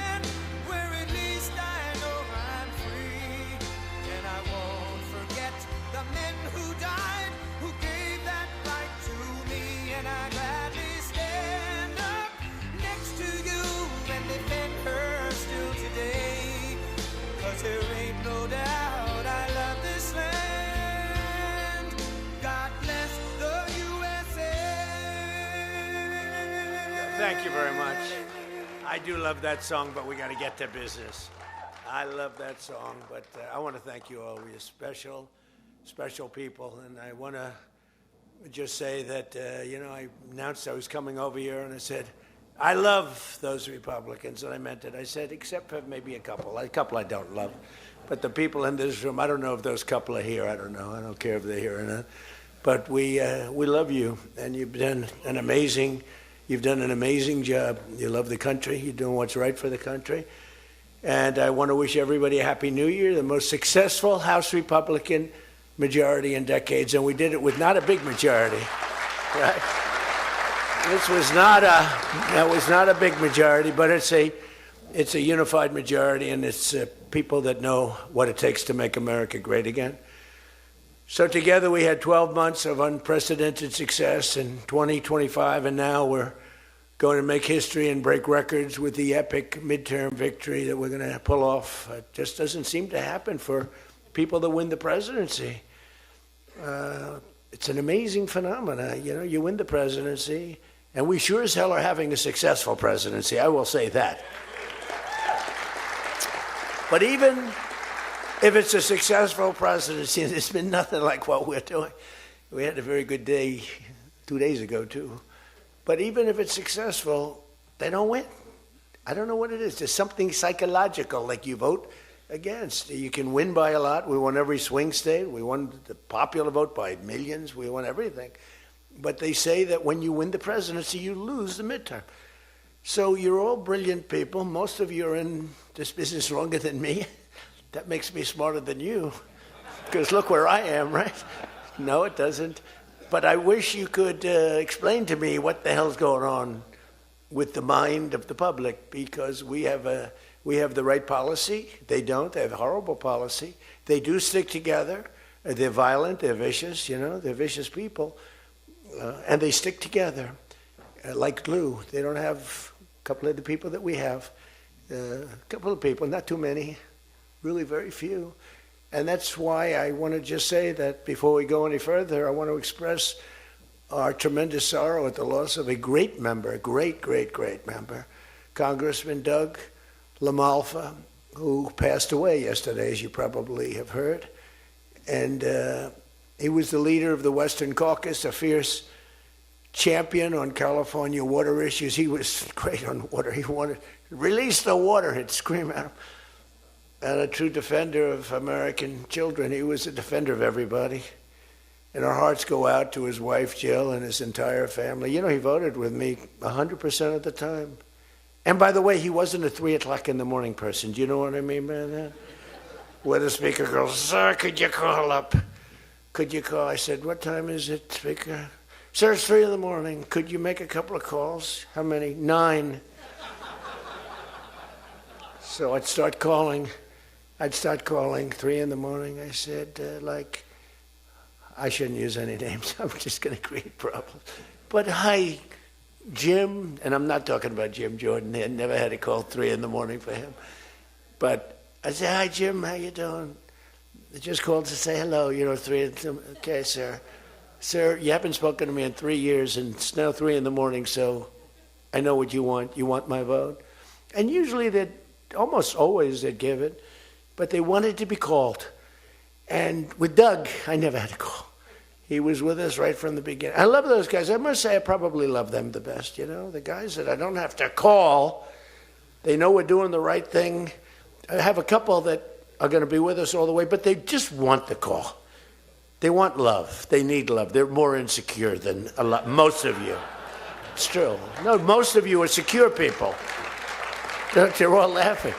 No, most of you are secure people. I had a couple say, look, I could have Trump call me all the time. I just have to break his ass a little bit. And he'll be calling.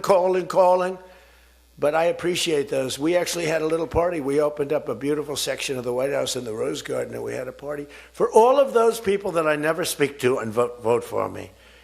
And I spoke to Doug, but I didn't speak to him never had a problem. And I was really saddened by his passing and was thinking about not even doing the speech in his honor. But then I decided that I have to do it in his honor. I'll do it in his honor because he would have wanted it that way. He would have wanted it that way. He would have said, do that speech. Are you kidding me? Do the speech, big guy. But he was a fantastic person. Man, that was a quick one. I don't know quite yet what happened, but boy, it's a tough one. He was just with us. He was our friend, all of us, every one of us. And I also want to send our best wishes to Congressman Jim Baird and his wife, who are recovering from a car accident. They're going to be okay, but they had a pretty bad accident. And we're praying that they get out of that hospital very quickly. He's going to be fine. She's going to be fine, but it was a bad accident. And I want to thank the man who has been central to so many of our triumphs. He really has been. He's the guy that would call me to make those calls all the time. He's always working. And he's a nice person. He's a high quality person. But I want to tell you, he's a very tough cookie. I've seen both sides.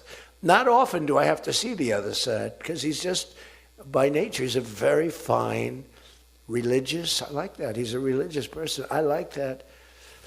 I like religious people. It usually means they're more honest. Sometimes it doesn't happen that way. I've had some real religious ones that did numbers on me, and I said, I'm going to get them someday. They got me by surprise, but it's usually good, okay, right? And his name is Mike Johnson, Speaker Mike Johnson.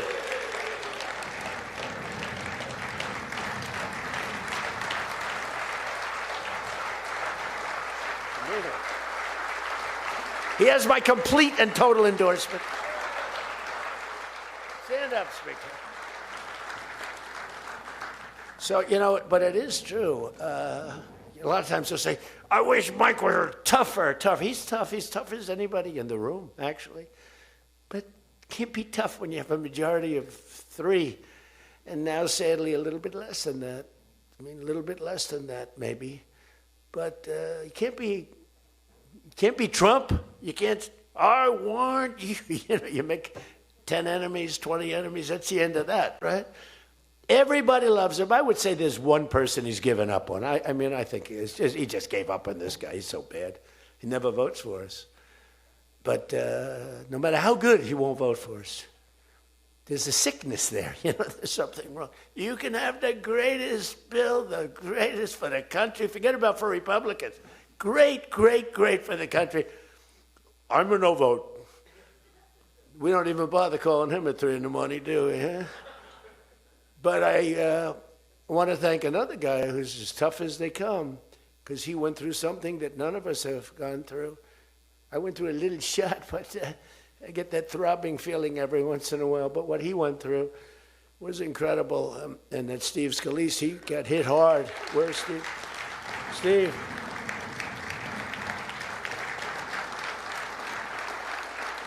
He's a tough cookie.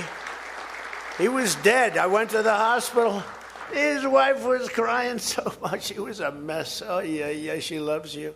That's the only thing I learned about Steve, that he has a wife who loves him. Because I've gone to hospitals where guys are in bad shape and the wife couldn't care less. She's looking for the next guy. Who's the next guy down the pike? Who the hell is the next guy? He's died. I said, it's so bad. Oh, yeah. I had one where the dog died and the husband died at the same time. I said, it's so sad. Yes, I love this dog so much. She couldn't give it, and the guy left her a fortune. Can you imagine? I shouldn't have left her anything, but she was much more concerned. It's true. Oh, the dog was devastated. The husband, he was like an afterthought. Your wife loves you, Steve. She's a great wife. Another one who has a great wife, Jackie, is Tom Emmer, right? Look at you. You have a great wife, but you haven't been tested like these guys. You haven't. We don't want to test her, right? She's incredible. She's a strong, beautiful, great person. She's a great person. She actually liked me at the beginning when we were having little fights. We weren't even having fights. We just didn't know each other. And I heard he said something negative about me. He was sort of right about the subject, but you're not supposed to say ever, even though you're right. But Jackie was saying, I'm telling you, he's a great guy. He's good. He's going to be a great president, blah, blah, blah. She was fighting for me. And now I love this guy. He's great. She was right about both of us, I think, right? But Tom has been incredible. He's incredible at what he does. And he's a great team player. Your conference chair, Lisa McLean, is so strong and powerful and beautiful. Thank you, Lisa. Thank you. Thank you. And I think their broadcast, we said we don't care if the press comes or not. So when I say that, that means they're there. They're broadcasting all this, and I'm letting my feelings out because it's true. I feel that way about so many people in the room. I could say it about many of the people in the room. Some I don't know as well, but many of the people in the room. They're incredible people. You're incredible what you're doing. We also have another one, Richard Hudson, chairman, NRCC. Richard's always in there. Always with a smile. No matter what's happening, Richard. He always has a smile. He's just a positive guy, smart and positive. Thank you, Richard. Really appreciate it. You do a great job. Republican Policy Committee Chairman, Kevin Hearn. Kevin, where are you, Kevin? Thank you, Kevin. Thank you. Did a great job. Every one of you got to be proud of yourselves. And basically the entire House Republican Conference. It's been really amazing what you've done.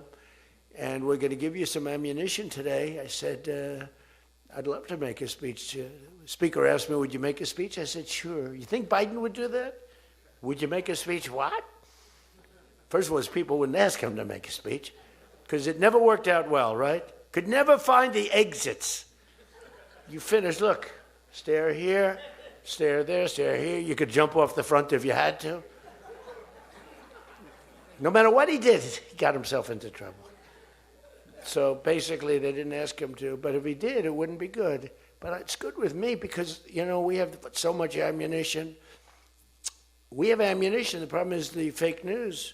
That's why I like being on. I'd much rather do live television than do non-live because, when they say, as an example in my speech, peacefully and patriotically to the Capitol, peacefully and patriotically. Do you know that the Unselect Committee didn't report it, that I said those words? Do you know that the news never reported the words walk or march peacefully and patriotically to the Capitol? Do you know they never reported it? It's a scandal. The Unselect Committee never reported that. They never reported that Nancy Pelosi was offered 10,000 soldiers, National Guard soldiers, whatever you want. No, I don't want them. And the mayor. The mayors were in writing. She was more honorable about it.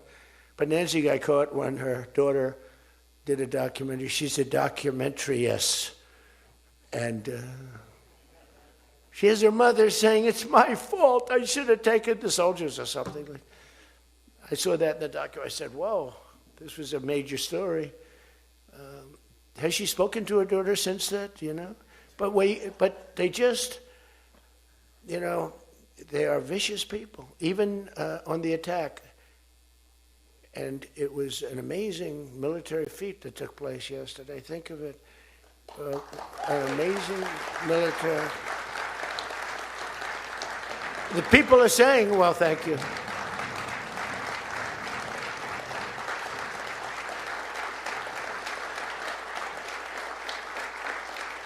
You know, people are saying it goes down with one of the most incredible. It was so complex, 152 airplanes, many. Talk about boots on the ground. We had a lot of boots on the ground.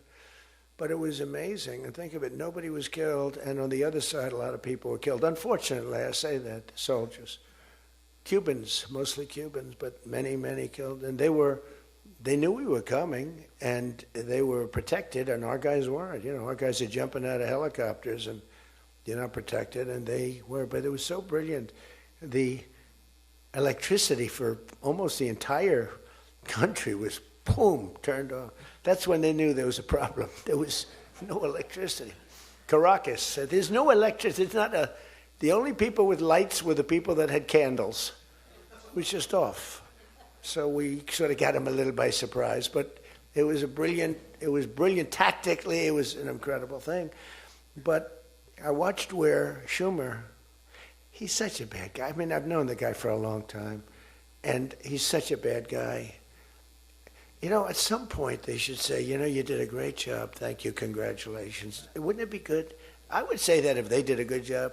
Their philosophies are so different, but if they did a good job, I'd be happy for the country. They've been after this guy for years and years and years. And, you know, he's a violent guy. He gets up there and he tries to imitate my dance a little bit. But he's a violent guy, and he's killed millions of people. He's tortured. They have a torture chamber in the middle of Caracas that they're closing up. But he's tortured people, and now what they do, the radical left, they actually have people, and it's hard to get them. They're all paid people. Most of these people are paid. You know they're paid when they have brand new, beautiful printed signs by like the highest quality printer, and you have a woman, free Maduro, and the sign is before we even did the attack. You know, free Maduro. Why do you want him freed? I don't know, but he should be free. Oh, she reads the sign. What does that say? It says free. Well, that's what I believe. And you know, you see the sign. It's like, Lisa, we should all have quality signage like that. The one thing I want their sign maker. The guy is great. He does beautiful signage. You know, the old days was better when they used to write out their own sign, wasn't it? They'd make a sign in the basement. They'd have an old broken board holding up a sign, and it's made with a magic marker, sloppy as hell, and it meant something. But today, when you have that yellow and black, they should use different colors a little bit. But the yellow is a beautiful shade of yellow. No, I want to find out who that is. I want him to work for the Republican campaign. He's much better than our guy, whoever the guy is. But the United States proved once again that we have the most powerful, most lethal, most sophisticated, and most fearsome. It's a fearsome military on planet Earth, and it's not even close. You know, I've been saying it for a long time. Nobody can take us. Nobody. We don't want to have it. We don't have a discussion, but you read all and you see everything else. Nobody could have done that. Nobody has our weapons. Nobody has the quality of our weapons. The problem is we don't produce them fast enough. We're going to start producing them much faster. We're going to be very tough on the companies. We have the best weapons in the world, but it takes too long to get them, including allies. When allies want to buy them, they have to wait 4 years for a plane, 5 years for a helicopter. We're not letting that happen anymore. We're telling our defense contractors, you're going to start building faster. You know, guy makes... I have a big problem with it. I'm the king. I have sold more Boeings than any human being on earth. They gave me an award, Salesman of the Year. I said, what about Salesman of the in the history of Boeing? I've sold more Boeing planes than any man in history by far, probably over 1,000. Over 1,000 planes. I said, that's the good news. But why should they wait 3-4 years to get a plane? They should build them, get them immediately. The F-35s, it takes too long to get them. The Apache helicopter. I mean, I had India coming to me, sir, I've been waiting 5 years. We're changing it. We're changing it. India ordered 68 Apaches, and Prime Minister Modi came to see me. Sir, may I see you, please? Yes. I have a very good relationship with him. He's not that happy with me because, they're paying a lot of tariffs now because they're not doing the oil, but they are. They've now reduced it very substantially, as you know, from Russia. We're getting rich because of tariffs, by the way. I hope everyone understands that. They hate to report.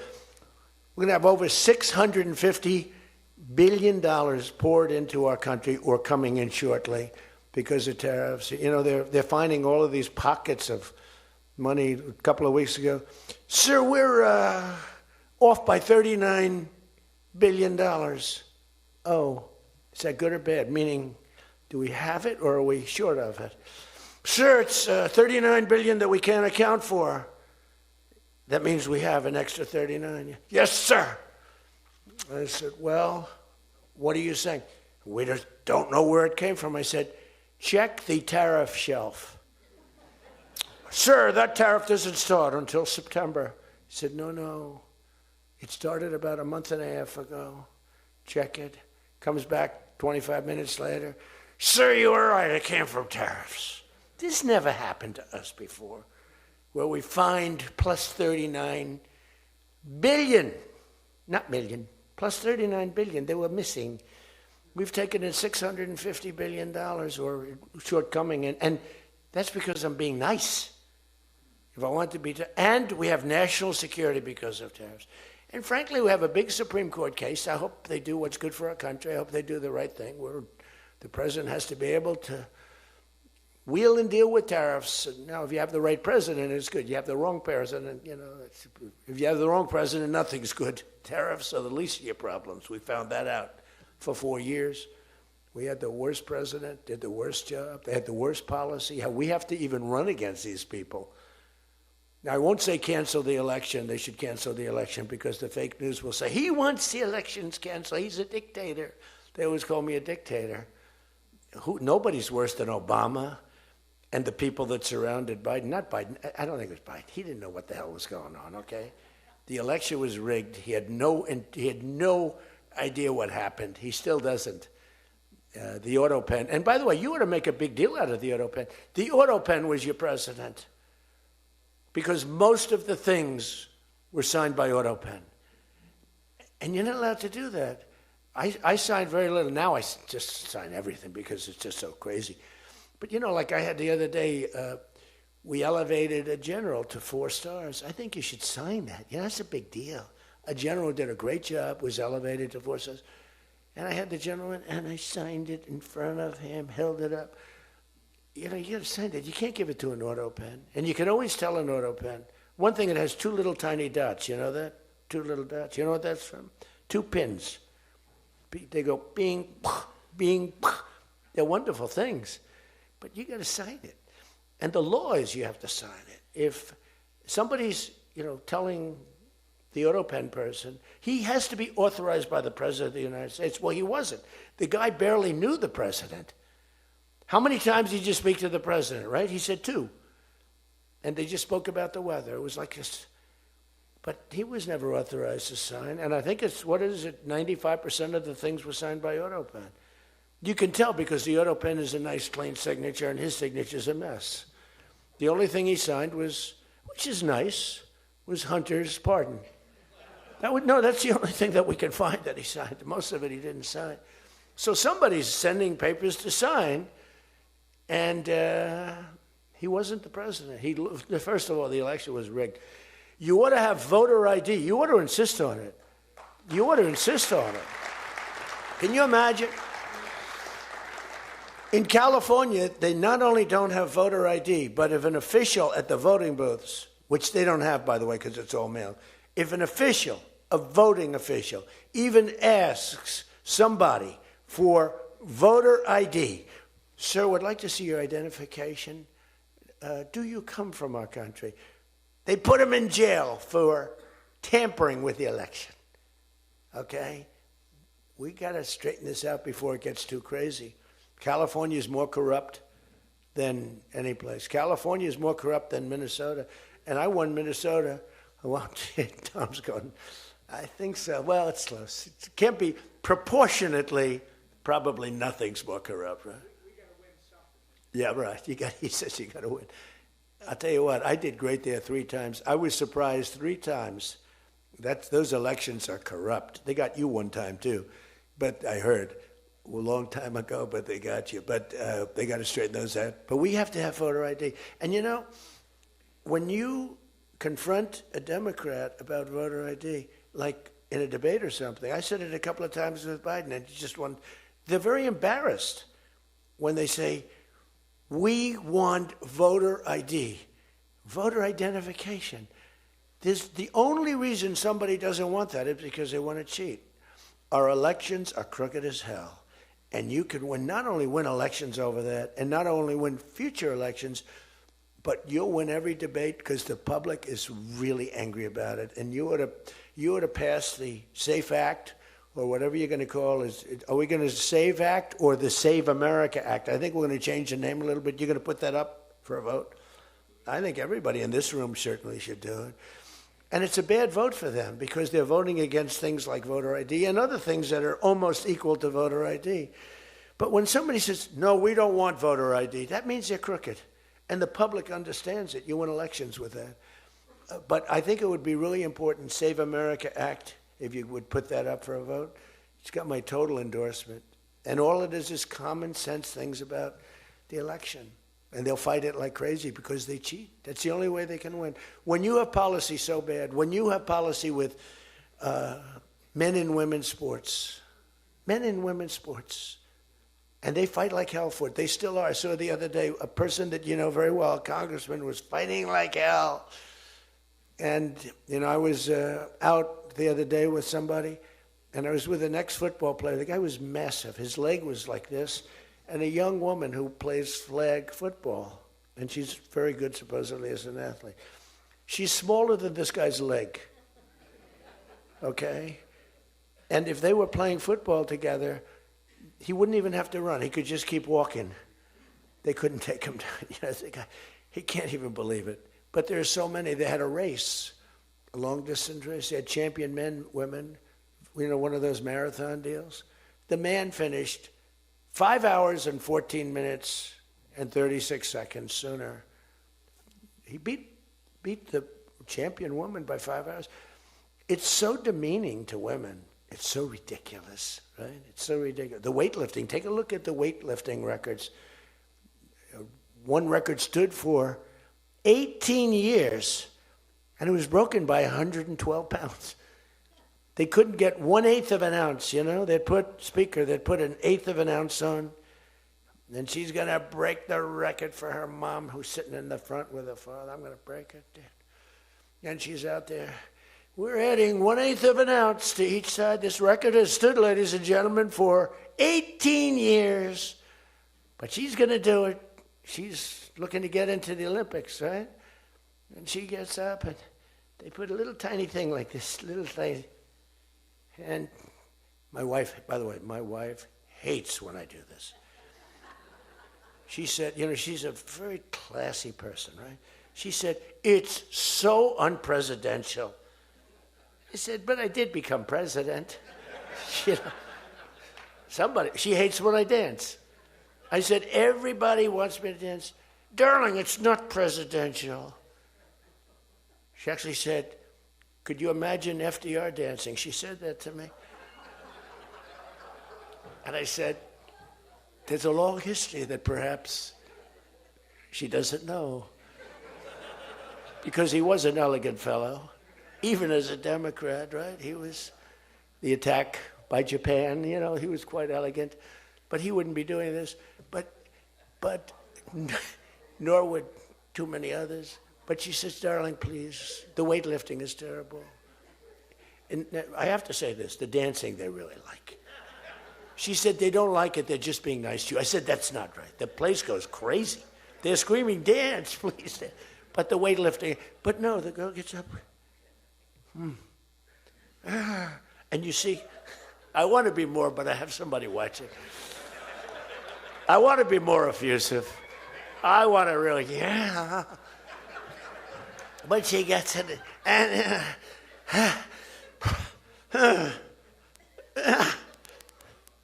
drops the thing, walks off the stage crying. Her mother's crying, her father's crying. Guy gets up. He said, have you lifted before? A little bit. And he walks up, bing.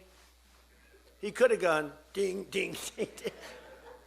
I think it was 112 pounds, huh? It's crazy. Or the beautiful boxer, they have boxing now, and that they have a young gentleman who transitioned. He was a very good boxer, but he wanted to be a woman, which is, to each his own. Because I want to be very liberal when it comes to these subjects. I'm trying to get that vote. It's not an easy vote to get. It's very tough for me to get it. But he transitioned, and he transitioned, and the girl was a champion boxer from Italy, remember? She got up, first round. He hit her, boom, with a left. A left, for those, everybody here knows about, but a left, Lisa knows better than anybody, but a left is defense. He goes, boom. She's like, oh my, she walked to the corner, remember? She didn't go down, but she did everything else. But she said, I've never been hit like that before. I don't want to go out again. You can do it. You can do it. Bang. She walked off. She said, he happened to win the gold medal, that young woman. He won the gold medal. There were two transition people. They both won gold medals. The whole thing is ridiculous. You have policy on your side. They don't have policy on your side. Right? You have policy. And I saw this guy fighting like hell. The swimming records is ridiculous when you look at the swimming, any records. It's crazy. And it's so demeaning to women. Women are and for a long time, they refused to talk about it. They were embarrassed to talk about it. Now they do talk about it. They talk about it openly. But they have the worst policy on everything, open borders. We want open borders. They still want an open border. We did the greatest job ever on borders. And I think they forgot it. My guy said to me today, I have a great guy, Ross. He's the greatest speechwriter. He said, sir, let's not mention the border. Nobody cares about the border anymore. Can you believe it? This was the biggest, this was the biggest thing there was. It says to me, nobody cares about the border because it has a shelf life. I fixed the border. I fixed it in my first term, but now I really had to fix it. It was much worse, when I came into office. Millions and millions of people were pouring into our country. And I fixed it. And my guy, who's incredible, says, people don't want to hear it, sir. You've done that. The problem is people forget that I did it. They totally forget. They were talking about the other day, we don't like Donald Trump on this. We don't like Donald Trump on that. And somebody just out of the blue said, well, he did an unbelievable job. Who cares about that? They're saying, that's been done. What do we do about that, Mike? Everything you do. It's almost like, what have you done lately is the way you have to run your life. In other words, I could have the most unbelievable 4 years, and I guess I'm not allowed to run. I'm not sure. Is there a little something out there that I'm not allowed to run? But let's assume I was allowed to run. I could have, there's going to be a constitutional movement. No, I could have the most unbelievable 4 years. Everything was great, but in the last week, I made a little slip up in something, and you lose the election. It's like, so we can't let them forget that we did such a great job on the border. By the way, Venezuela, everyone, they're marching in the streets. They love it, except in New York. I mean, where they find these people? These people, they're not these people are a mess. I know it's not nice to say that. These people are a mess. Where do they find these people? They're the worst looking people I've ever seen. They got hats that are all frayed and they look like, they're all paid. They don't even know what they're talking. When the reporters don't interview them because they know that it's, the press is so anti. It's hard to believe the press can be so anti. Because it's all common sense. It's not, we're conservative, whatever. Doesn't matter. We're all common sense people. It's not even conservative, it's common sense. But the press has no credibility whatsoever. Think of it. I got 97% bad stories on one network, 93% on the other, and I won in a landslide. You know what that means? The press has no credibility. That's all it means. And we got to keep it that way. So I don't talk too much about the swimming, the weightlifting, the boxing. I don't talk about it. You know why? I want to start bringing it up about a week before the election, because I don't want them to correct themselves. I don't want them to say, we've decided that we don't want to have men playing in women's sports. That'd be a devastating blow for us. Because that's, they say it's an 80-20. No. It's about a 98-2 issue. We've decided that we will not have open borders where the entire world, from the Congo, prisoners from the Congo, these are extraordinarily tough people. These are people that make our motorcycle gangs look like fine young men. Okay? Our motorcycle gangs are wonderful people by comparison. No, they come in from prisons in the Congo. They come in from prisons from all over the world, but in particular Venezuela. Tren de Aragua.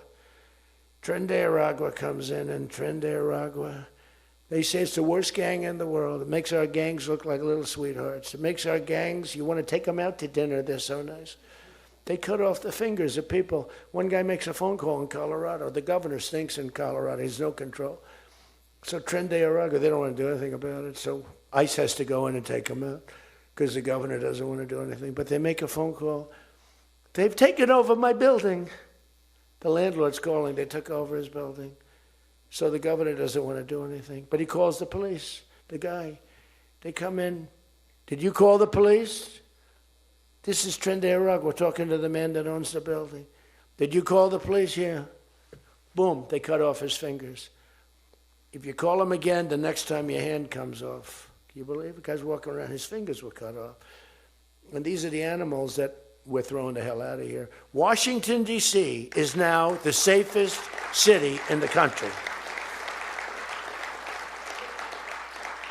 And you people know that better than anybody because you were, think of it. You're in Congress, you're respected people, you're afraid to walk outside.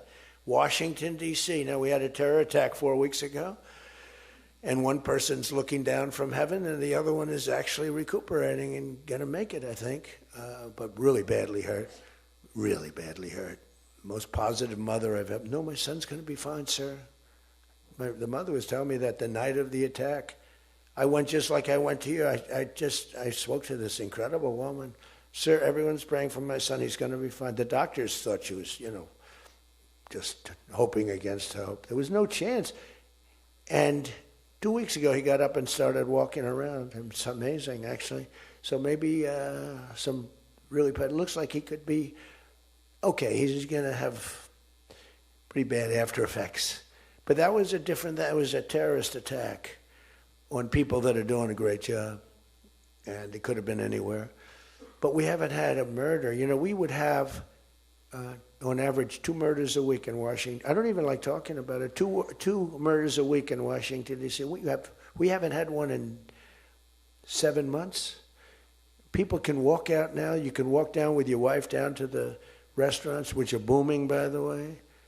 If you go back to before I got in, and we did a pretty good job 4 years ago, but it was never this, in my first term. So when we were during the first term, we were pretty good, but it wasn't like that big of an issue. It became a big issue because people were being mugged all over the place. We had a couple of people working in the White House that were killed. We had one guy waiting for his wife in a car. They said, "Get out of your car." He said, "Well, I'm waiting for my wife." They blew his head off. The wife is walking up to the car. Animals. And then they get angry when I say, "They're animals." Nancy Pelosi, "They're not animals, they're human beings." No, they're not. This is another thing. That's a 98-2 issue also. No, they're animals, and we've taken them out. We've took out over 2,000 people, brought them back to their countries from where they came, or they're in prison now in Washington. Because it's not just like, you have to take the bad ones out. 2%, 3% of the population causes 90% of the crime. Think of it.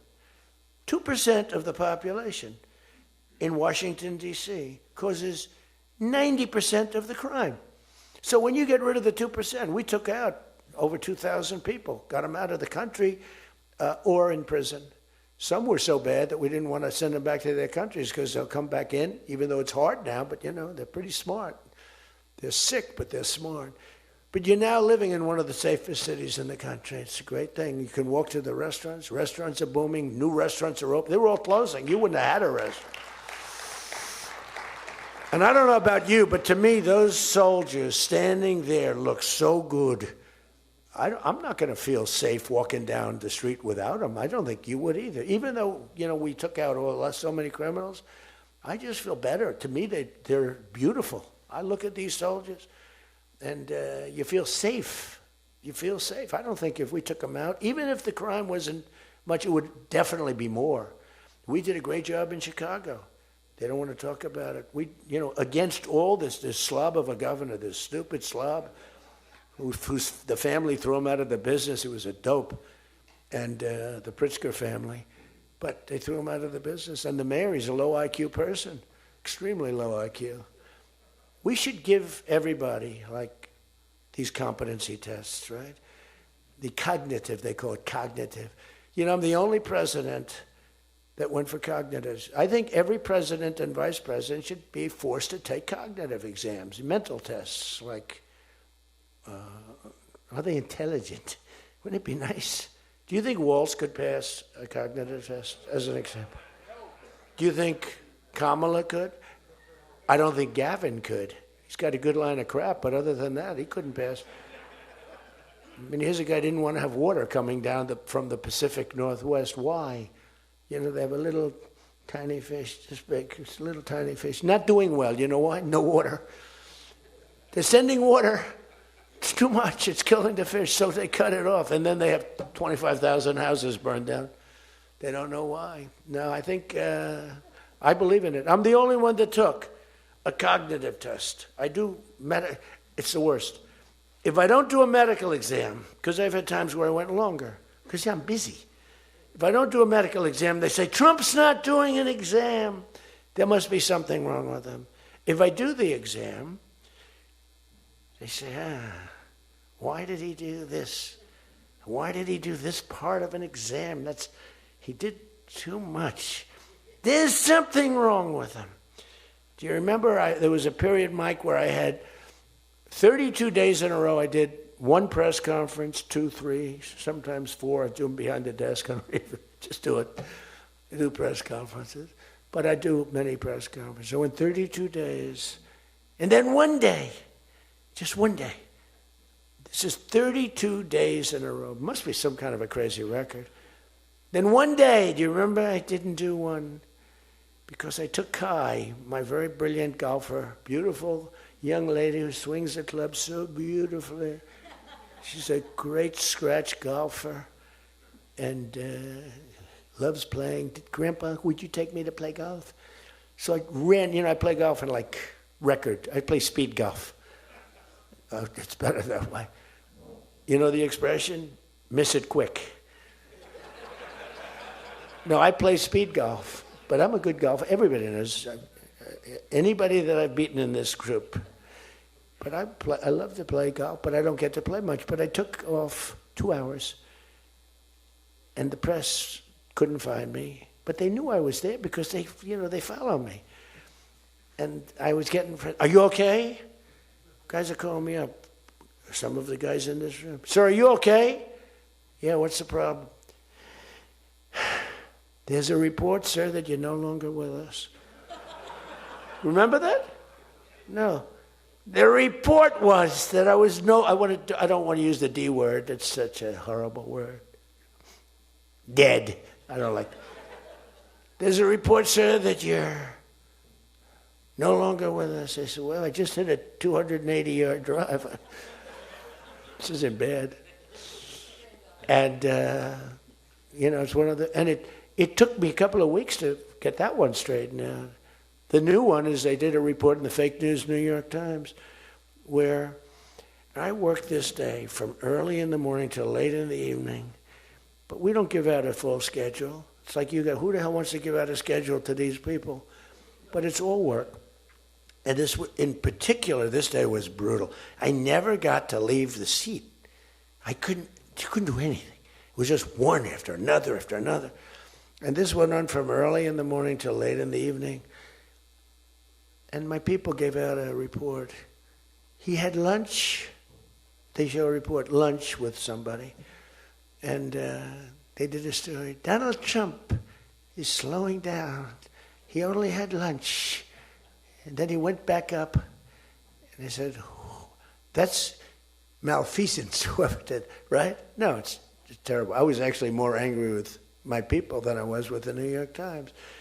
But they wrote a story, and it takes you a period of time to recover from these hits. And it's almost no matter what you do, but you have to keep a positive eye. But we have a fake press. We did a thing that's so incredible on medicine that nobody has ever done it. Reducing favored nations, most favored nations, we reduced the cost of medicine at levels that have never even been dreamt of before. We should win the elections on just that thing if we did nothing else and went home, go home. We did favored nations where we're bringing down the price of a pill. As an example, in London, the pill sells for $10. In New York, it sells for $130. That's 13 times as much. Most favored is, I want to pay what the lowest nation in the world is paying.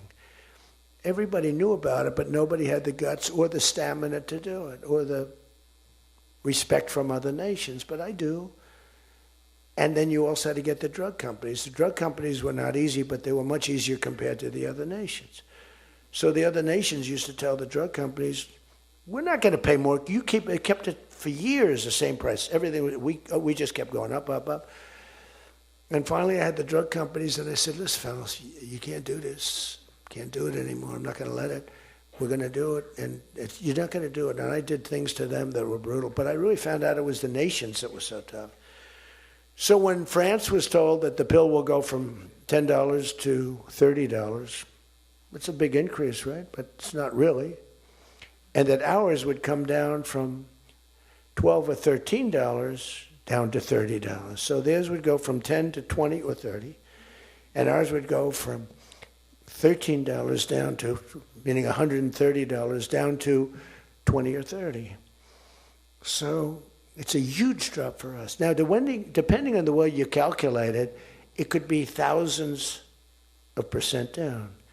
It could also be 90% and 80%. You know, there's two ways of calculating. I don't know if you know. They said, Donald Trump exaggerated. No, there are two ways of calculating it.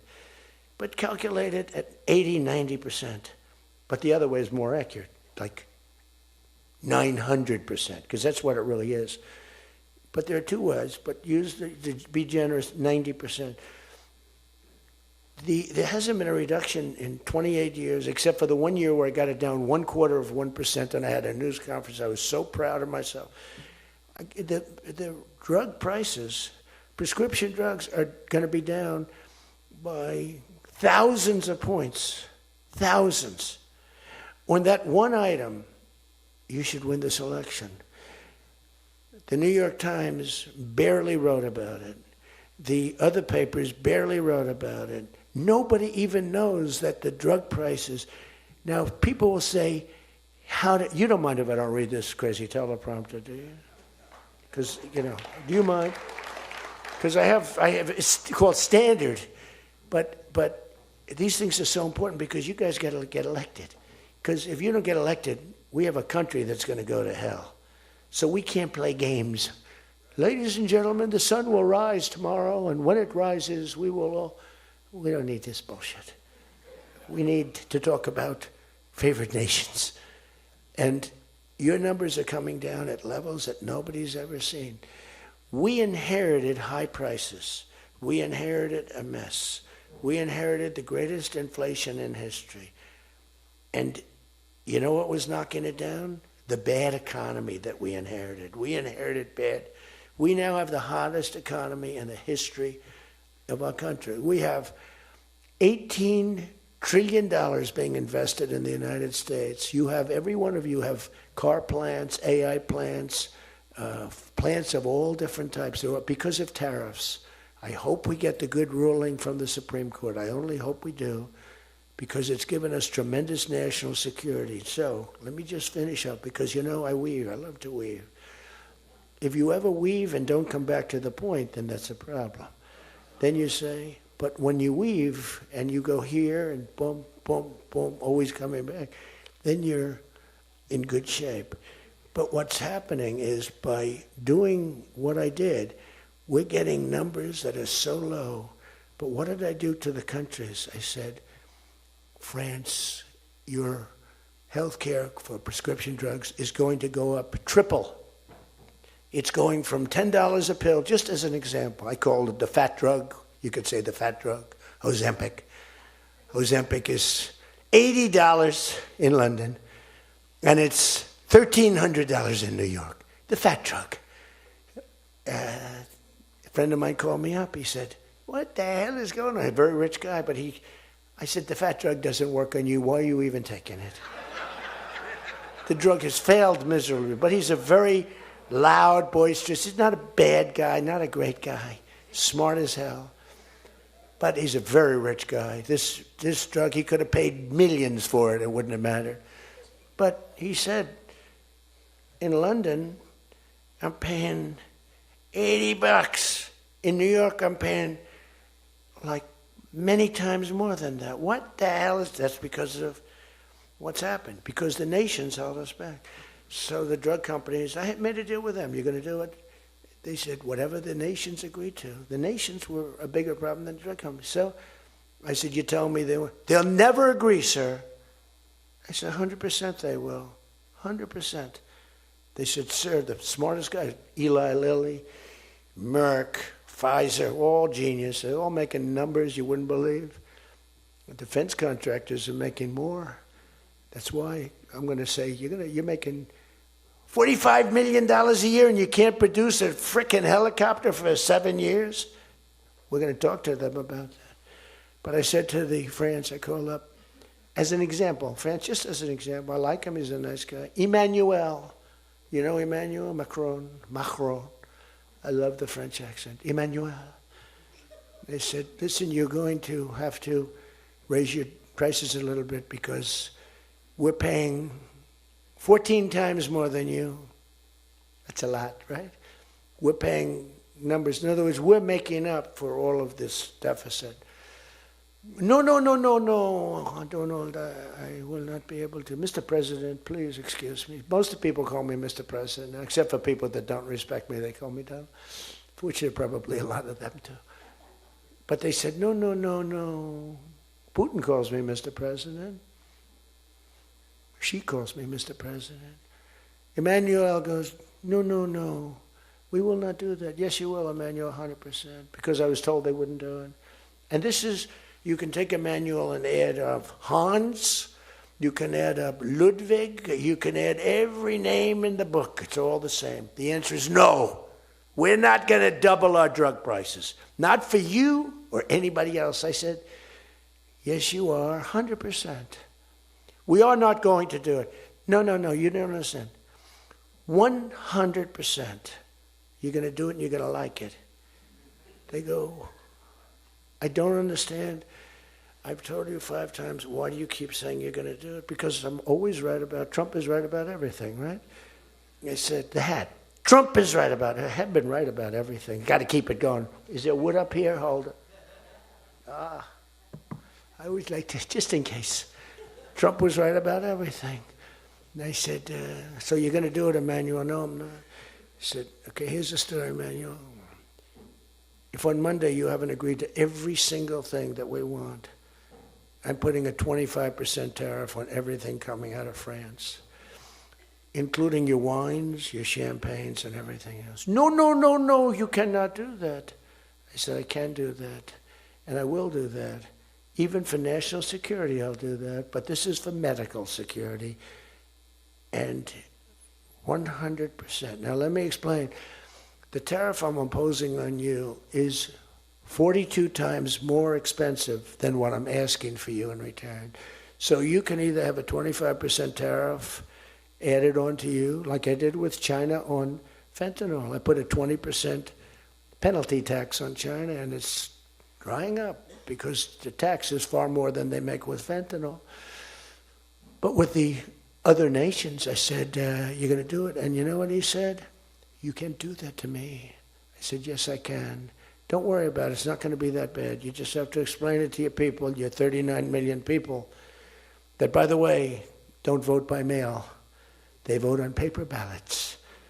They tried voting by mail, and there was fraud all over the country. We're the only country that votes by mail, essentially. You know that, right? You know, Speaker, that's another thing. We're the only country that's stupid enough to vote by mail. Even Jimmy Carter's commission said, don't do it. But just to finish so that you won't say he wanders. Emmanuel said to me, Donald, you have a deal. I would love to increase my prescription drug prices by 200% or whatever. I would love to do it. It'd be such an honor. Whatever you want, Donald, please.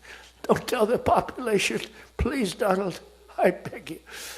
Every country said the same thing. No, no, no, we will not do this. Some were strong, some were very nice, some were rude. But they all said one thing, no, we won't. And within, I'd say on average, 3.2 minutes, they were all saying, we would be honored to quadruple our drug prices. So we would be honored to quadruple our prices if that's what you like. We want to make you happy. Okay.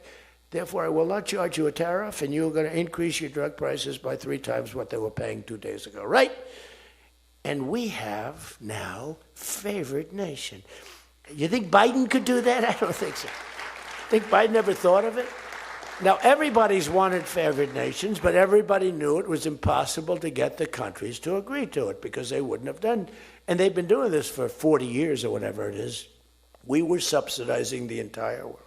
That's just one of the many things we're giving. But you should take that thing.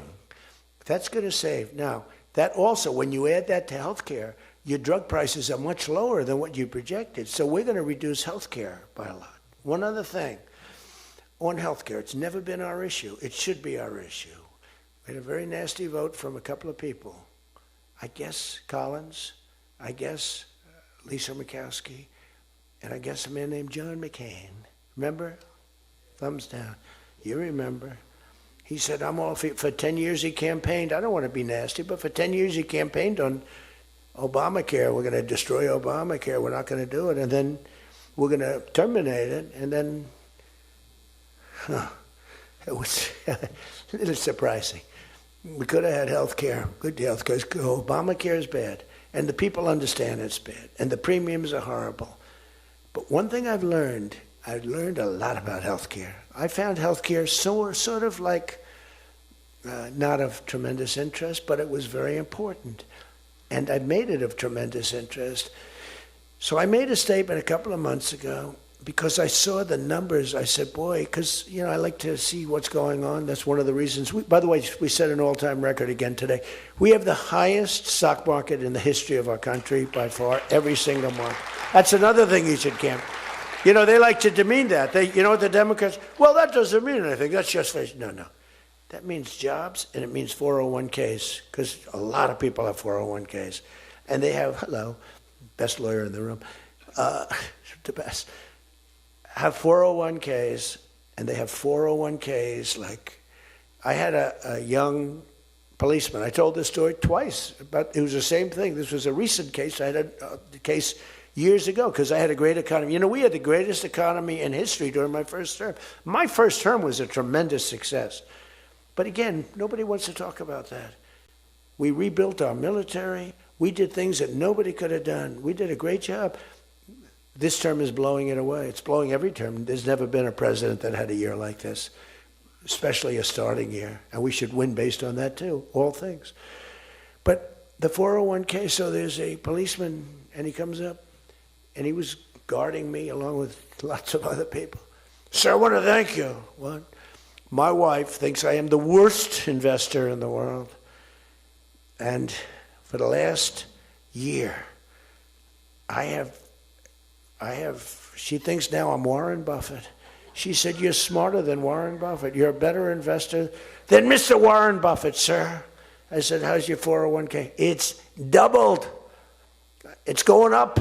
It's going up. I said, just relax. But 401ks are through the roof. Those are us. Those are the people. We have the highest stock market in history. 47 days out of 11 months. We have just a piece of the last month left for the first year. 47 days out of 11 months, we hit a new record. Well, we hit one last night. We hit another one today, I understand. But we hit one last night, a new record, brand new record. All exchanges, not just, Dow. Dow was up, but all of them. We have another record, that's the 47th time in 11 months that we've hit an all-time high. And the future, because we have more money coming into our country than any country has ever had by far. The record was about $3 trillion many years ago by China. We've got $18 trillion pouring into our country. You know why? Because of tariffs. Because if they build a factory, they don't have to pay any tariff. But if they make it in another country and they send it in, they have a very big tariff to pay. So they can't pay that tariff, so what they do is they come in and they're building. By the way, this is what China did to us for many years. It's just reversing it. Other than we have a great product. We were losing our product now. Tell you what, if I had lost this election, if you had Kamala, it's the same thing, Joe and Kamala, I call them equals. If you had Kamala come in, I believe that our country would have been Venezuela on steroids. I used to say that during the campaign. If I don't win, we're going to have Venezuela. So we have 18 trillion coming in. I think we could hit 20 trillion by the time the year is up, right? It's less than 1 year, 18 trillion. The record is $3 trillion. $3 trillion is a lot of money. 18 trillion is not even thinkable. That's all investment. That's building factories, that's building plants. You know how many car factories we have? Half of you guys are having car factories where you are. Louisiana is doing great. Georgia, right next to you, is doing great. Hello. Nice guy. All nice people. Actually, in this room, I can't see it. Is there anybody I'm supposed to dislike in this room? I think that a couple of people maybe didn't show up. There's only one that I really dislike. I mean, the same person that Mike gave up on, because there's something wrong with him. He's a sick person. But there's only one, really. The others, you just have to understand them. They have some problems too. But you just have to sort of go with them and understand them, feel sorry for them. Advise their family, are they okay? Because what we're doing is right. But $18 trillion, car plants being built. I was in Japan. Somebody admonished me, he shouldn't be traveling. I don't like to travel. But when I travel, I make a lot of money for the country, not for me. For me, I don't care. I have a much higher purpose. I have plenty of money. I don't need money. I don't want money. I want to make money for the country. And like I did with Intel. Intel came in. They had a problem. I said, I can solve the problem, but I think you should give the United States 10% of your company. He goes, whoa. I said, yeah, I think I can help you with the problem, but you got to give the United States, not me. Sometimes I'll say, give me, but when I say me, I'm talking about, I'd love to accept it, but I don't think that law enforcement would like that, right? I'm very cognizant of law enforcement, perhaps more than anybody in history. Actually, a friend of mine who's really smart said, you've got to be the most honest guy in history because you have been examined, your books, your records. I have a big business. Every record, I had these Democrats hired the biggest accounting firms, the biggest law firms, the biggest. I went through years of abuse. And here I am. They didn't find anything wrong, remember? We want his tax returns for years. We want his... Finally, the Supreme Court, shockingly, I'm the only one. This couldn't happen to anybody else.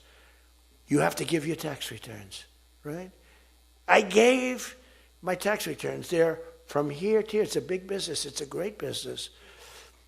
And I built a great business, like much bigger and better than anyone even understands.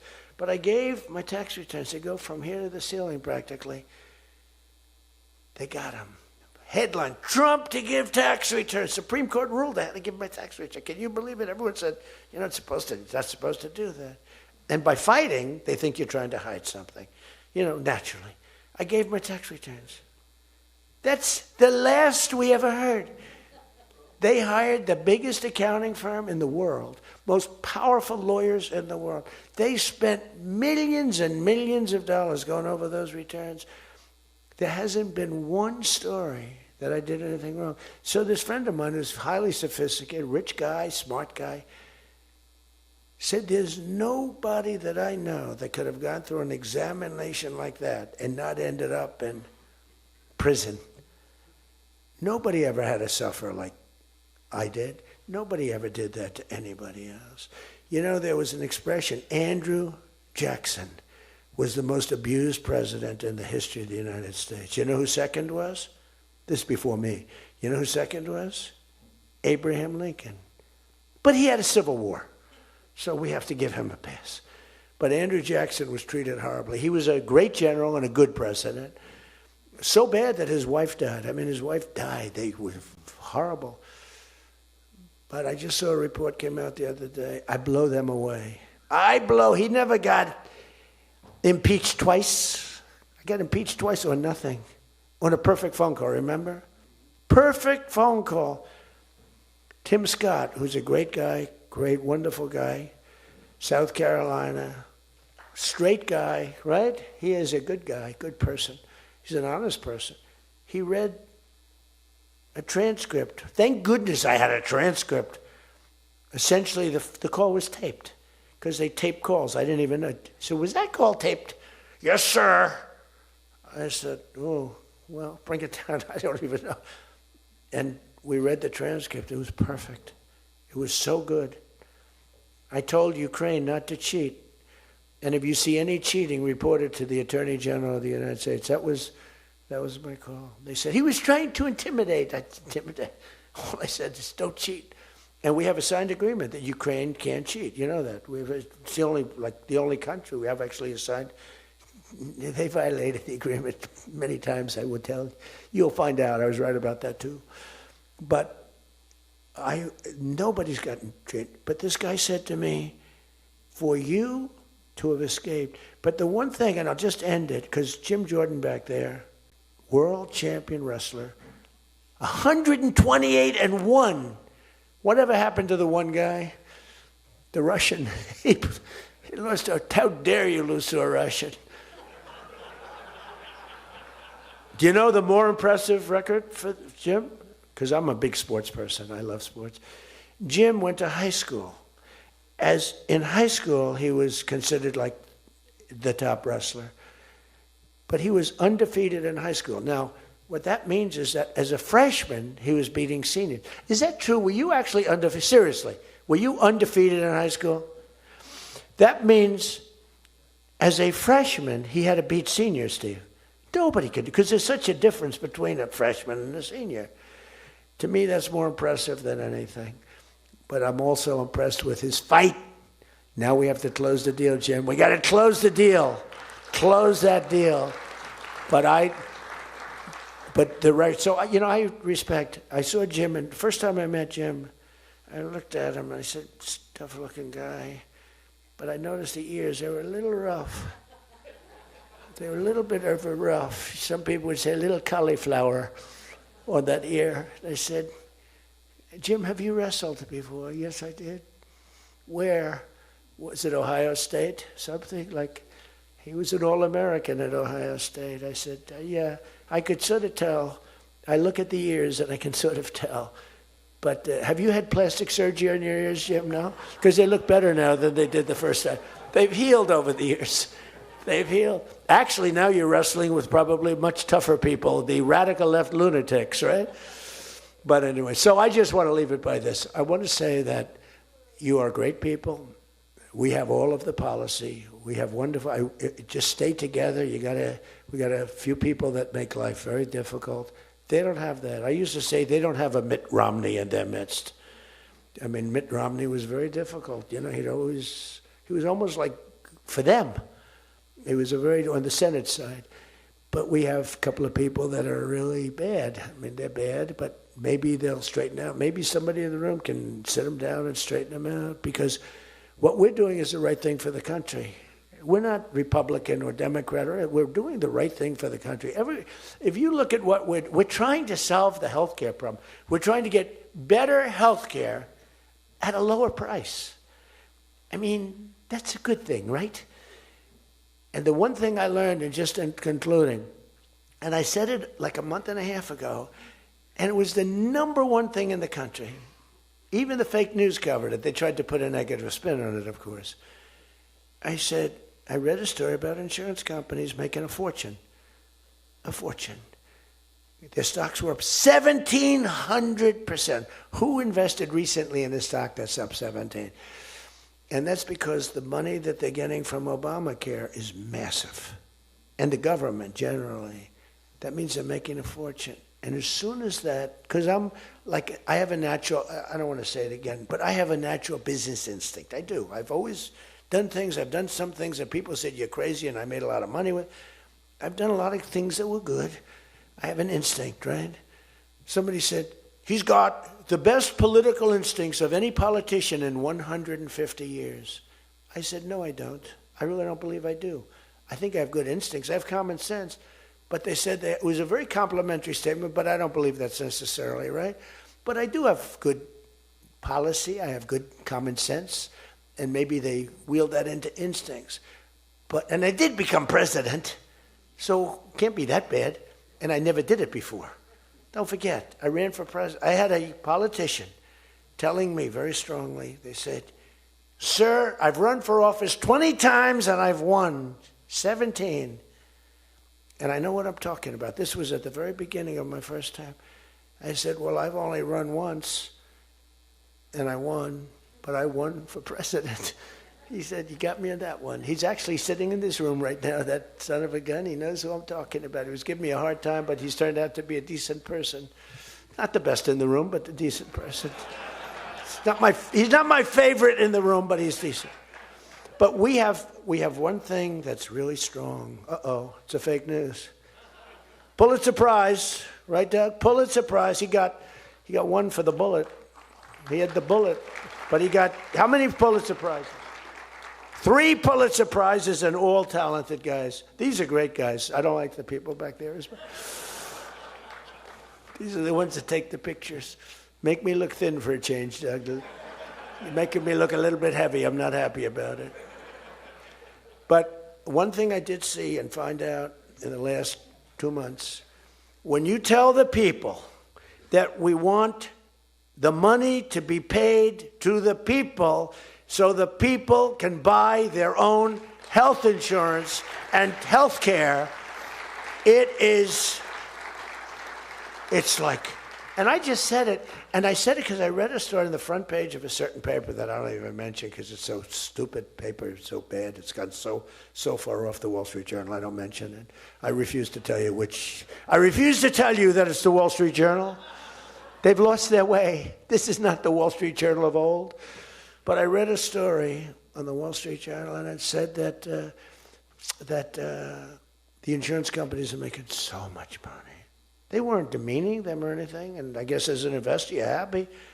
When I read that, I said, wait a minute, they're making that kind of money, and they're making it because of stupid politicians, I hate to say, that we allow them to make it. If you guys can get in a room, because, we don't have that as one of our issues. It's the only thing they have. They're lousy at it. They came up with Obamacare. We tried to fight it. We almost had it won, but we didn't get 3 votes. We should have gotten them. But here's, you want to turn this thing, you work on favored nations, you work on borders, you work on all of the things that we talked about, but now you take the healthcare issue away from them, and they want to fight it. You know why? They're all owned by the insurance companies, and they cannot fight it successfully. There's nothing they can do. That's like almost the voter ID thing. When they try and fight, I watched a guy trying to explain why we shouldn't have voter ID the other day, and the guy was a fool. He looked like an idiot. This is the same kind of an issue. Let the money go in the healthcare account or however you do it. Let the money go directly to the people. Now, you have to be a little flexible on Hyde. You know that. You got to be a little flexible. You got to work something. You got to use ingenuity. You got to work. We're all big fans of everything, but you got to be flexible. You have to have flexibility. I came out with a statement. Let the money go not to the big fat cats in the insurance companies that made 1,700% over the last short period of time. Let the money go directly to the people where they can buy their own health care. And I'm not sure that I've ever said anything that was more impactful. You know, I say a lot of things and have a lot of good ideas. And this was an idea that, I mean, the whole world went crazy. The whole country went crazy. The world went crazy with envy. If you can somehow do that, Mr. Speaker, Tom, all of you, Steve, if you can do that, you're going to have, this is going to be your issue. And the other thing is fertilization. They're trying to hit us on fertilization. They were dead on fertilization when I got a call from a very wonderful young senator from Alabama saying they had just lost a case. And the case, I've never been met with such scorn. Friends of hers were just going crazy. And I said, explain the issue to me. And it was on IVF, the fertilization. A judge ruled against and said all fertilization places have to be closed down, like immediately. It would have been a disaster. And fortunately, I picked it up, and we owned the issue. But now I understand they're trying to make a case on fertilization. You can't let them do that. Very important issue. All of these issues are very important issues. But you can own health care. Figure it out. Let the money go directly to the people. It goes in a health care account. There are numerous things you can do. But you have to let no money for the insurance companies. You know, I'm going to meet with the insurance companies. I said, I'm going to meet with them because I met with the prescription drug companies. And that's when I found out what was going on with the fact that we were paying 10 and 13 and 14 times more money than Europe and other places. I learned that at the meeting. Now, I'm going to meet with them in a few days. I'm meeting with them all, 14 companies. I'm meeting with them all. I'm also meeting with oil companies. Let's go. You know what that's about. We've got a lot of oil to drill, which is going to bring down oil prices even further. But if you can come up with health care, remember this, where the money goes to the people, you have just owned, they can't fight it. They're owned by the insurance companies. You guys don't get money from the insurance companies. They do. They get a massive amount of money. It's their biggest donor. They're going to try and fight you, but they can't win the fight. If you explain it, the money goes directly to the people. That's going to be your issue. The other thing is energy. Your energy prices have come so far down since I'm president. And nobody wants to, I saw on television, energy prices are down 3%. No, they're not down 3%. They were $3.50 and $4. It's now $1.99 a gallon in many stations, and it's going down further. And that's like a massive tax cut. And that's the other thing, tax cuts. No tax on tips, no tax on Social Security, no tax on overtime. Now think of this, no tax on tips, no tax for seniors on Social Security, no tax on overtime. You're allowed to deduct if you buy a car and you take out a loan on the car. For the first time ever, middle-income people, all people can deduct, but they never got a deduction before like this. It's only for rich people. They got them. They have so many deductions. You're allowed to deduct the interest against your taxes. Nobody thought it was possible. It's going to be phenomenal for the car companies, but it's even more phenomenal for the people. It's like getting it's like paying half for the car. All of these things, you have so much ammunition. All you have to do is sell it. Taxes. But the one thing they know about the taxes, The great big, I call it the great big beautiful bill. I think it's even better. But the great big beautiful bill is just that. There are so many goodies in the bill, you have to get the word out. Because the people in the back of the room won't do it. That's why I love live television. Because they can't, well, sometimes they'll turn the camera off. But they're embarrassed when they do that. You know, if we're going too strong and doing too well, if the lights go off, you know you're doing well. If the lights are on, you got yourself a problem, okay? I see that little red light. That light goes on. If that light, that's bad, isn't it? If that light goes off, you know that you're doing a good job because you're fighting the Democrats and you're fighting the fake news. And it's amazing that they can be so stupid. And they don't have credibility anymore, and you can beat them. I mean, it's the old thing that, you know, never fight the news, but you have no choice because it's almost like they become radicalized. But you are fighting the news, but you can beat them. That's why I'm standing here. I mean, I had Kamala. I was beating Joe by 30 points, and then they changed him. That's like a fighter in the ring. He's losing, and they said, let's put somebody else in to take his place. Very unfair. They changed in the middle of the election. They said, he's going to lose, so let's give somebody else. And fortunately, she was just as bad as him. Probably slightly. I don't know. Would you say as bad or worse? Close. Pretty close. But it took 6 weeks. It was a honeymoon period. 6 weeks.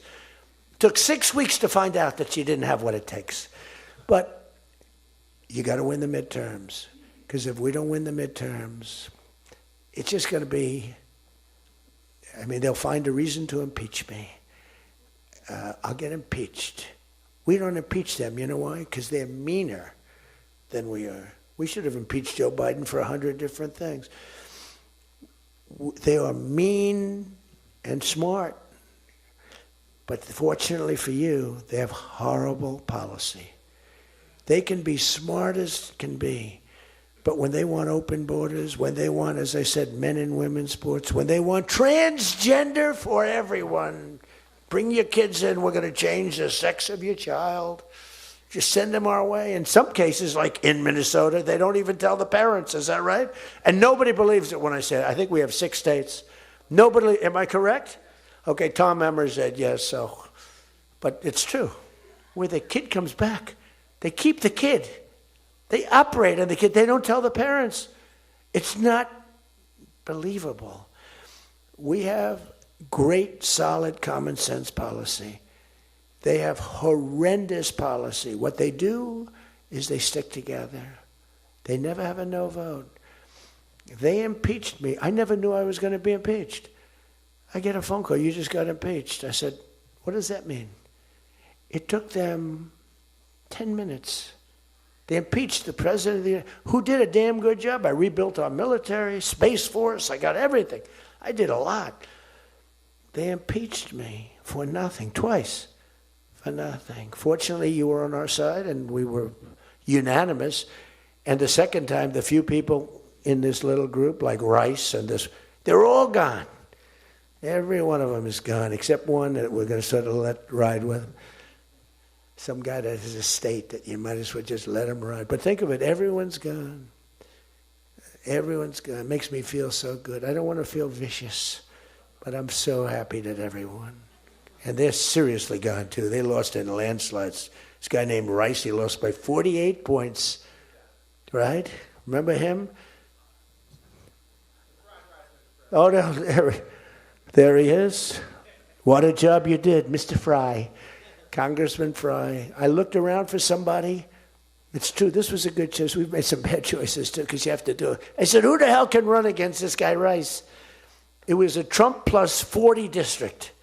They had riots around his house that night. You know, he voted, I vote to impeach. And that night they had riots. So they said, who the hell? Just give me somebody. A warm body. And then, no, it has to be a living, breathing person. And then if I could get a genius, it would be good. And we got a guy who is so good. He's been, I think, are you happy with him? I think so. Stand up, Rob. He's great. I said, where does he come from? He's like a senator, state senator or something. I said, all right. I spoke to him one time. I said, you're accepted. But little did I realize how good he was. You did a great job. You've done a great job, and the people love him. So he has done a great job. I just want to say this. I haven't read one word on this thing. Who the hell else could do this? And I think I gave you something. It's just a roadmap, and it's a roadmap to victory. You have so many good nuggets. You have to use them. If you can sell them, we're going to win, because we've won 2 races in like 50 years. It's, for whatever reason, I don't know why, but just don't fight it. It doesn't make sense. There have been 2, and they were unusual circumstances. So whether it's a Republican or Democrat, whoever wins the presidency, the other party wins the midterm, and it doesn't make sense, because we've had the most successful year probably in the history. They say, and now you add what happened essentially yesterday, we've had the most successful first year of any president in history.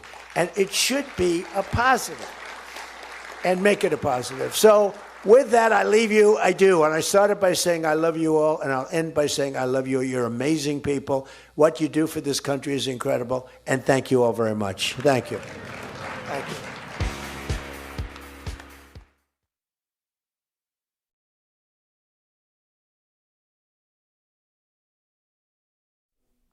All right, there you go. President Trump speaking at the House GOP member retreat taking place at the Trump Kennedy Center in Washington, D.C., saying, quote, toward the end of that speech, "If we don't win the midterms, they're going to impeach me," end quote. You heard that there from President Trump, and quite the lengthy speech today in Washington, D.C. This live stream broadcast brought to you by All Family Pharmacy.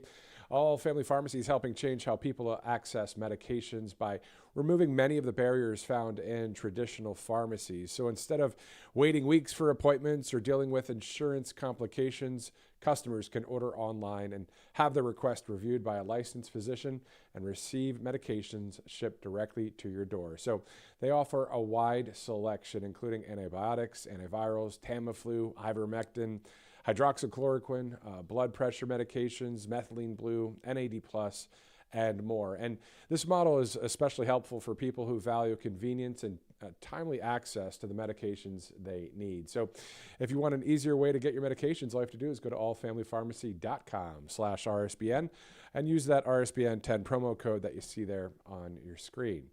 Also, the live stream broadcast brought to you by mypillow.com/RSBN. There you go. You see it right there.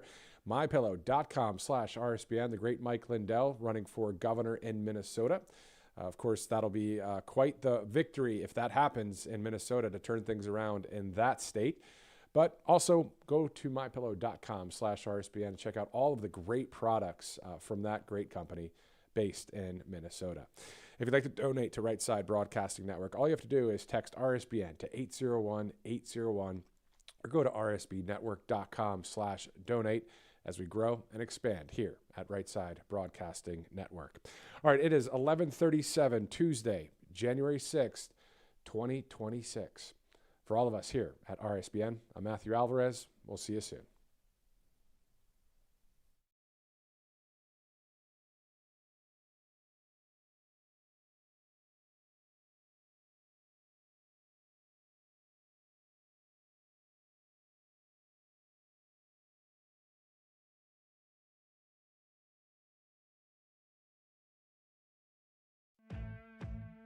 Welcome to Right Side Broadcasting Network, your trusted conservative news outlet. At RSBN, we deliver the truth when the mainstream media falls short. Since 2015, we've proudly broadcasted every single one of President Trump's iconic MAGA rallies, bringing you the excitement and energy live before anyone else. By watching RSBN, you get an unfiltered front row view of the action on the ground. We interview the crowds to give a voice to millions of Americans just like you. We show you President Trump's speeches in their entirety, free from interruptions and censorship. We cover the stories that matter to you with the integrity and passion you deserve. Thank you for choosing RSBN as your home for America First News. Together, we stand strong, united, and informed. So join us and be part of the right side of history. Hey y'all, it's Silk from Diamond and Silk Chit Chat Live. Look, don't forget to watch my show right here at Right Side Broadcasting Network, and I want you to support Right Side Broadcasting Network. It's imperative that you do so, okay? Bye-bye.